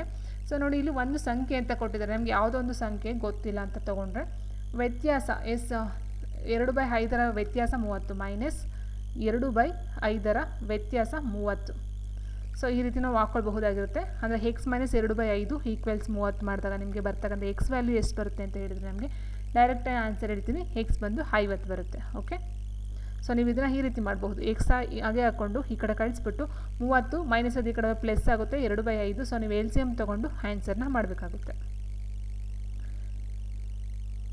ಆ್ಯಂಡ್ ನೆಕ್ಸ್ಟ್ ಬಂದು 26 ಜನರು ಒಂದು ಕೆಲಸವನ್ನು 17 ದಿನಗಳಲ್ಲಿ ಮುಗಿಸುತ್ತಾರೆ. ಎಷ್ಟು? ಫಸ್ಟ್ ನೀವು ಈ ರೀತಿಯೇ ಹಾರ್ಡ್ ಹಾಕೋಬೇಕು. ಫಸ್ಟು ಜನರನ್ನು ಹಾಕ್ಕೊಳ್ಬೇಕು, ಅದಾದ ನಂತರ ಕೆಲಸ ಹಾಕ್ಕೊಳ್ಬೇಕು, ಅದಾದ ನಂತರ ದಿನಗಳನ್ನು ಹಾಕ್ಕೊಳ್ಬೇಕು. 26 ಜನ ಒಂದು ಕೆಲಸವನ್ನು 17 ದಿನಗಳಲ್ಲಿ ಮಾಡ್ತಾರೆ. ಅದೇ ರೀತಿ ಅದೇ ಕೆಲಸವನ್ನು ಒಂದು ಸೇಮ್ ಕೆಲಸ 13 ದಿನಗಳಲ್ಲಿ ಮುಗಿಸ್ತಾರೆ. ಸೊ 13 ದಿನಗಳಲ್ಲಿ ಮುಗಿಸಿದ್ರೆ ಬೇಕಾಗಿರ್ತಕ್ಕಂಥ ಹೆಚ್ಚುವರಿ ಕೆಲಸಗಳು ಎಷ್ಟು ಅಂದರೆ 26 ಜನಕ್ಕೆ ಎಕ್ಸ್ಟ್ರಾ ಎಷ್ಟು ಬರ್ತಾರೋ ಅದನ್ನು ಮಾಡಬೇಕು. ಸೊ ನೀವು ಇದನ್ನು ಈ ರೀತಿ ಕ್ರಾಸ್ ಮಲ್ಟಿಪ್ಲಿಕೇಶನ್ ಮಾಡ್ಕೋಬೇಕು. 26 + x 1 13 ಮಾಡ್ಕೊಳ್ಳಿ. ಅದಾದ ನಂತರ 26 × 1 × 17 ಮಾಡಿಕೊಂಡು ನಿಮಗೆ ಆನ್ಸರ್ ಈಸಿಯಾಗಿ ಫೈಂಡ್ ಔಟ್ ಆಗುತ್ತೆ. ಓಕೆ, ಸೊ ಈ ರೀತಿ ಮಾಡ್ಕೊಂಡಾಗ ನಿಮಗೆ ಬರ್ತಕ್ಕಂಥ ಆನ್ಸರ್ ಅಂತ ಹೇಳಿದ್ರೆ ಆಪ್ಷನ್ ಬಿ 8 ಜನ ಎಕ್ಸ್ಟ್ರಾ, ಅಂದರೆ 26 ಜನರ ಜೊತೆಗೆ 8 ಜನ ಸೇರಿಸ್ಕೊಂಡು ಒಂದು ಆ ಕೆಲಸವನ್ನು 13 ದಿನದಲ್ಲಿ ಮುಗಿಸ್ತಾರೆ. ಈ ಕ್ರಾಸ್ ಮಲ್ಟಿಪ್ಲೈ ಮಾಡಿ ಎಕ್ಸ್ ವ್ಯಾಲ್ಯೂ ಕಂಡುಹಿಡ್ಕೊಂಡು ಆನ್ಸರ್ ಬರುತ್ತೆ. ಪ್ರಶ್ನೆ ಹೀಗಿದೆ. ಪ್ರಶ್ನೆ ಏನು? 1 ರೂಪಾಯಿಗೆ 4 ವರ್ಷಗಳಲ್ಲಿ ರೂ 0.40 ಬಡ್ಡಿ ದೊರೆತರೆ ರೂ 450 ರೂಗಳಿಗೆ 2 ವರ್ಷಗಳು ದೊರೆಯುವ ಬಡ್ಡಿ ಎಷ್ಟು? ಸೊ ನಮಗೆ ಫಾರ್ಮುಲಾ ಗೊತ್ತಿದೆ. ಏನಂತ ಹೇಳಿದ್ರೆ I = PTR / 100 ಇದು ಫಾರ್ಮುಲಾ. ಹೌದಾ? P ಕೊಟ್ಟಿದ್ದಾರೆ 450, T ಕೊಟ್ಟಿದ್ದಾರೆ 2 ವರ್ಷ, R ಕೊಟ್ಟಿದ್ದಾರೆ ಎಷ್ಟು? 1 ರೂಪಾಯಿಗೆ 4 ವರ್ಷಗಳಲ್ಲಿ ರೂ 0.40 ಬಡ್ಡಿ ದೊರೆತಾರೆ ಅಂತ ಹೇಳಿದರೆ 1 ರೂಪಾಯಿಗೆ 1 ವರ್ಷಕ್ಕೆ ಸಿಗ್ತಕ್ಕಂಥದ್ದು ಎಷ್ಟು? 0.10 10 ಪೈಸಾ. ಹೌದಾ? ಸೊ 10 ಪೈಸಾ ಅಂತ ಹೇಳಬಹುದಾಗಿರುತ್ತೆ, ಅದು 1 ವರ್ಷಕ್ಕೆ. ಸೊ ಇಲ್ಲಿ ನಮಗೆ ಕೊಟ್ಟಿರ್ತಕ್ಕಂಥದ್ದು ಏನಲ್ಲಿ ಬಡ್ಡಿ, ಇದಂದರೆ ಹೈ. ಸೊ ಬಡ್ಡಿ ದರ 1 ರೂಪಾಯಿಗೆ ಸಿಕ್ಕಿರ್ತಕ್ಕಂಥ ಒಂದು ಬಡ್ಡಿಯಾಗಿರುತ್ತೆ. ಸೊ ಇಲ್ಲಿ ಏನಾಗಿದೆ, 1 ರೂಪಾಯಿಗೆ 4 ವರ್ಷಗಳಲ್ಲಿ 0.40 ಅಂದರೆ 1 ವರ್ಷಕ್ಕೆ 1 ರೂಪಾಯಿಗೆ 0.10 ಆಯಿತು. ಹೌದಾ? ಸೊ ಇದನ್ನು ಯಾವ ರೀತಿ ಕಂಡುಹಿಡ್ಕೊಳ್ಬೋದು? ಡೈರೆಕ್ಟಾಗಿ ನಾವು ಇದನ್ನು ಹಾಕ್ಕೊಳ್ಬೋದು, ಅಪ್ಲೈ ಮಾಡ್ಬೋದು, ಕಂಡುಹಿಡ್ಕೊಳ್ಬಹುದು. ಸೊ ನೋಡಿ ಇಲ್ಲಿ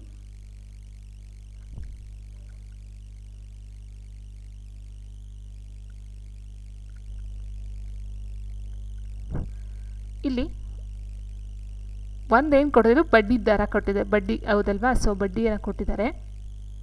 ಸೊ ನೋಡಿ ಇಲ್ಲಿ 1 ರೂಪಾಯಿಗೆ 1 ವರ್ಷಕ್ಕೆ 10 ಪೈಸಾ ಆದರೆ 100 ರೂಪಾಯಿಗೆ ಎಷ್ಟಾಗುತ್ತೆ?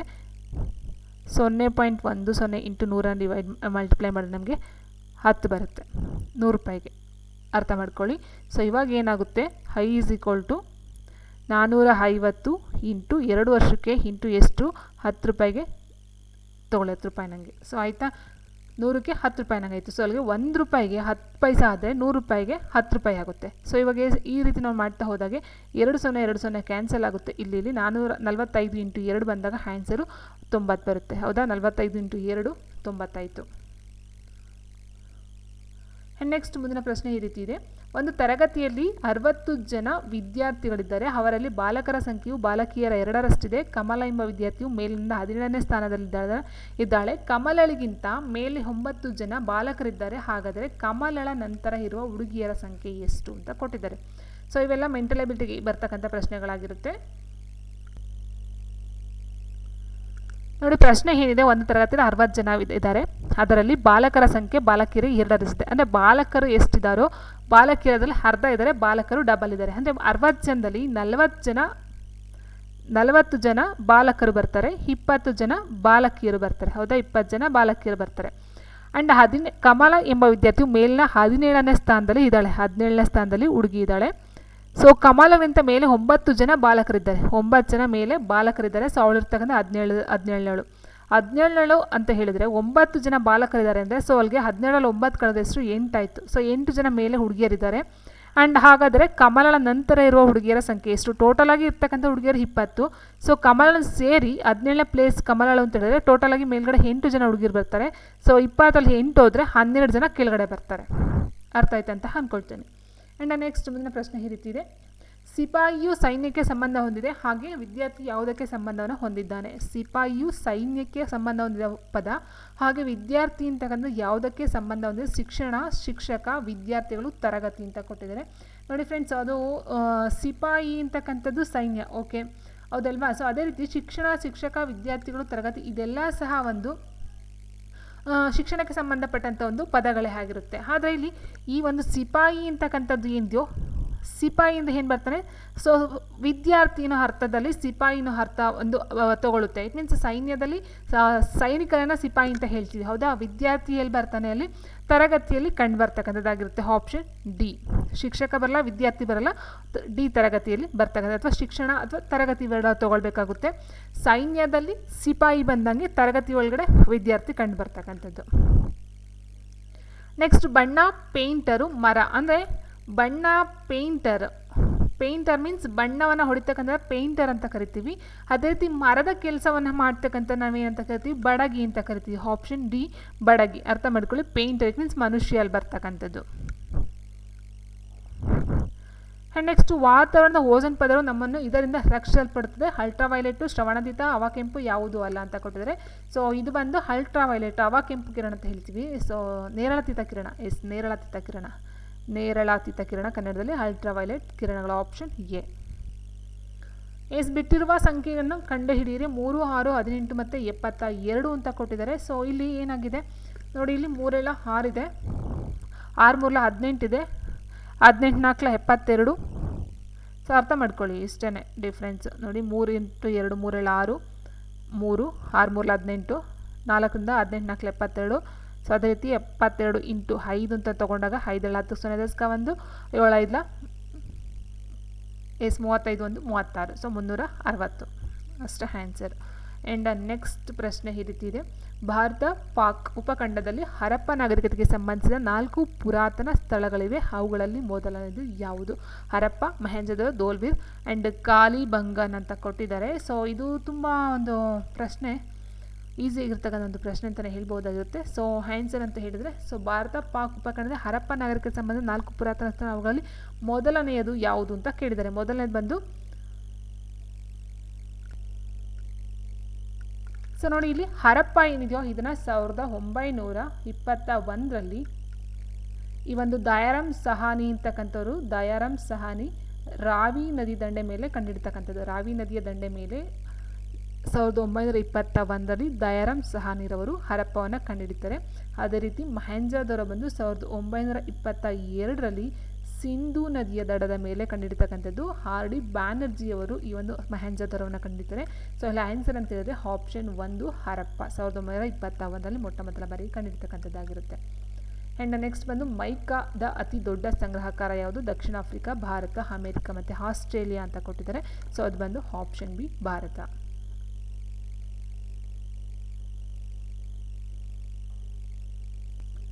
ಮುಂದಿನ ಪ್ರಶ್ನೆ ಈ ರೀತಿ ಇದೆ. ಚಂದ್ರಗುಪ್ತ ಮೌರ್ಯನು ತನ್ನ ಕೊನೆಯ ದಿನಗಳಲ್ಲಿ ಈ ಧರ್ಮದ ಅನುಯಾಯಿಯಾಗಿದ್ದನು. ಬೌದ್ಧ, ವೈಷ್ಣವ, ಜೈನ ಮತ್ತು ಶೈವ ಅಂತ ಕೊಟ್ಟಿದ್ದಾರೆ. ಸೊ ಅವನು ಬರ್ತಕ್ಕಂಥ ಚಂದ್ರಗುಪ್ತ ಮೌರ್ಯ ಜೈನ ವಂಶಕ್ಕೆ ಆ ಒಂದು ಇದಕ್ಕೆ ಸೇರ್ಕೊಳ್ತಾನೆ. ಆಪ್ಷನ್ ಸಿ ಜೈನ. ನೆಕ್ಸ್ಟ್ ಬಂದು ಈ ಕೆಳಗಿನ ಯಾವ ರಾಜ್ಯದ ಬುಡಕಟ್ಟು ಜನರು ಅತಿ ಹೆಚ್ಚಾಗಿದ್ದಾರೆ? ಎಸ್, ಇದು ತುಂಬ ಸಲ ಈ ಒಂದು ಪ್ರಶ್ನೆ ರಿಪೀಟ್ ಆಗಿದೆ. ಅತಿ ಹೆಚ್ಚು ಜನರು ಕಂಡು ಬರ್ತಕ್ಕಂಥ ಮಣಿಪುರದಲ್ಲಿ. Option B Manipur. ನೆಕ್ಸ್ಟ್ ಈ ಕೆಳಗಿನ ಪ್ರಶ್ನಾರ್ಥಕ ಚಿಹ್ನೆಯ ಜಾಗದಲ್ಲಿ ಬರ್ತಕ್ಕಂಥ ಒಂದು ಸಂಖ್ಯೆ ಯಾವುದು ಅಂತ ಕೇಳಿದರೆ, ನೋಡಿ ಇಲ್ಲೇನಿದೆಯೋ ಇಲ್ಲಿದೆ ಸಂಖ್ಯೆ ಚಿಹ್ನೆ. ಓಕೆ, ಸೊ ನೋಡಿ 6 4 ಕೊಟ್ಟಿದ್ದಾರೆ. 6 4 10 ಇದೆ. ಓಕೆ, 14 ಮತ್ತು 4 ಬಂದು 18 ಇದೆ. ಅದೇ ರೀತಿ 18 - 10 ಮಾಡಿದ್ರೆ 8 ಇದೆ. So plus plus minus. 6 4 10, 14 4 18, 18ರಲ್ಲಿ 10 ಹೋದರೆ 8. ಸೊ ಇಲ್ಲೂ ಅಷ್ಟೇ, 22ರಲ್ಲಿ 14 ಹೋದರೆ 8 ಬರಬೇಕು. ಮತ್ತು 8 6 14 ಆಯಿತು, 8 14 22 ಆಯಿತು. ಸೊ ಅದೇ ರೀತಿ ಇಲ್ಲಿ ಬರಬೇಕಾಗಿರೋದು ಎಷ್ಟು ಅಂತ ಹೇಳಿದರೆ, ಇಲ್ಲಿ 15 ಬರಬೇಕಂತ ಹೇಳಿದರೆ 5ಕ್ಕೆ 10ನ್ನು ಕೂಡ ನಮಗೆ 15 ಬರುತ್ತೆ. ಸೊ ಆನ್ಸರ್ ಆಪ್ಷನ್ ಸಿ ಆಗಿರುತ್ತೆ. ಮುಂದಿನ ಪ್ರಶ್ನೆ ಈ ಕೆಳಗಿನ ಇಂಗ್ಲೀಷ್ನಲ್ಲಿ ಹಿಂದಿ ಓದುಗರ ಶೇಕಡಾವಾರು ಎಷ್ಟು ಅಂತ ಕೇಳಿದರೆ ಶೇಕಡಾವಾರನ್ನು ಕಂಡುಹಿಡಬೇಕಾಗುತ್ತೆ ನೀವು ಇಲ್ಲಿ. ಸೊ ಪ್ರಶ್ನೆ ಈ ರೀತಿ ಇದೆ.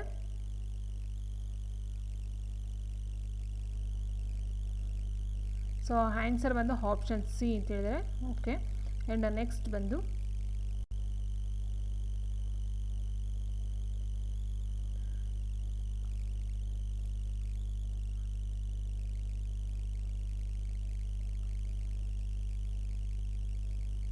ಗಡಿಯಾರದಲ್ಲಿರುವ ಗಂಟೆಯ ಪ್ರತಿ ಗಂಟೆಗೊಮ್ಮೆ ಸದ್ದು ಮಾಡುತ್ತೆ. ಹಾಗಾದರೆ ಗಡಿಯಾರದ ಗಂಟೆಯು ಒಂದು ವಾರದಲ್ಲಿ ಎಷ್ಟು ಬಾರಿ ಸದ್ದು ಮಾಡುತ್ತೆ ಅಂತ ಕೇಳಿದರೆ, ಸೊ ಒಂದು ದಿನಕ್ಕೆ 24 ಗಂಟೆ, ಒಂದು ವಾರ ಅಂತ ಹೇಳಿದ್ರೆ 7 ದಿನ ಬರುತ್ತೆ. ಸೊ ಅಲ್ಲಿಗೆ ನಾಲ್ಕು 7 28 ಆಯಿತು, 7 14 16 ಆಯಿತು, 168 ಆಯಿತು. ಬಟ್ ಇಲ್ಲಿ ಯಾವುದು ಆನ್ಸರ್ ಕೊಟ್ಟಿಲ್ಲ 168, ಹಾಗಾಗಿ ಯಾವುದು ಅಲ್ಲ ಅಂತಕ್ಕಂಥದ್ದು.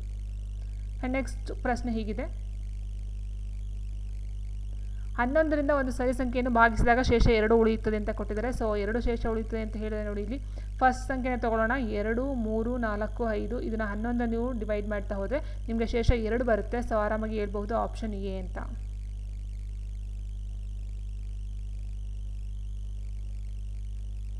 ಮುಂದಿನ ಪ್ರಶ್ನೆ ಈ ರೀತಿ ಇದೆ. ಆಹಾರದ ಜೀರ್ಣಕ್ರಿಯೆ ಇಲ್ಲಿ ಪ್ರಾರಂಭವಾಗುತ್ತದೆ. ಬಾಯಿ, ಎಕರು, ಸಣ್ಣ ಕರಳು, ದೊಡ್ಡ ಕರಳು ಅಂತ ಕೊಟ್ಟಿದ್ದಾರೆ. ತುಂಬ ಈಸಿ ಆಗಿರ್ತಕ್ಕಂಥ ಒಂದು ಕ್ವೆಶ್ಚನ್ ಅಂತ ಹೇಳ್ಬೋದು. ಆಹಾರದ ಜೀರ್ಣಕ್ರಿಯೆ ಎಲ್ಲಿ ಶುರುವಾಗುತ್ತೆ ಅಂತ ಹೇಳಿದ್ರೆ ಮನುಷ್ಯನಿಗೆ ಬಾಯಿಂದಲೇ ಶುರುವಾಗ್ತಕ್ಕಂಥದ್ದು. ಹಾಗಾಗಿ ಆನ್ಸರ್ ಆಪ್ಷನ್ ಎ ಬಾಯಿಯಾಗಿರುತ್ತೆ. ಆ್ಯಂಡ್ ನೆಕ್ಸ್ಟ್ ಈ ಕೆಳಗೆ ಬೇರು ಯಾವುದು? ಈರುಳ್ಳಿ, ಆಲೂಗಡ್ಡೆ, ಕ್ಯಾರೆಟ್, ಶುಂಠಿ ಅಂತ ಕೊಟ್ಟಿದ್ದಾರೆ. ಈರುಳ್ಳಿ, ಆಲೂಗಡ್ಡೆ, ಶುಂಠಿ ಎಲ್ಲ ಅದು ಕಾಂಡಕ್ಕೆ ಬರ್ತಕ್ಕಂಥದ್ದು. ಕ್ಯಾರೆಟ್ ಬಂದು ಬೇರಿಗಾಗಿರ್ತದೆ. ಆಪ್ಷನ್ ಸಿ ಕ್ಯಾರೆಟು ಮೂಲಂಗಿ ಎಲ್ಲ ಬೇರಿಗೆ ಬರುತ್ತೆ. ಈರುಳ್ಳಿ, ಆಲೂಗಡ್ಡೆ, ಶುಂಠಿ ಎಲ್ಲ ಅದು ಕಾಂಡಕ್ಕೆ ಬರ್ತಕ್ಕಂಥದ್ದು. ನೆಕ್ಸ್ಟ್ ಪ್ರಶ್ನೆ ಈ ರೀತಿ ಇದೆ. ಮಾನವನ ದೇಹದಲ್ಲಿ ಯಥೇಚ್ಛವಾಗಿರುವ ಧಾತು ಯಾವುದು? ಸಾರಜನಕ, ಕಬ್ಬಿಣ, ಆಮ್ಲಜನಕ, ಇಂಗಾಲ ಅಂತ ಕೊಟ್ಟಿದ್ದಾರೆ. ಮಾನವನ ದೇಹದಲ್ಲಿ ಅತಿ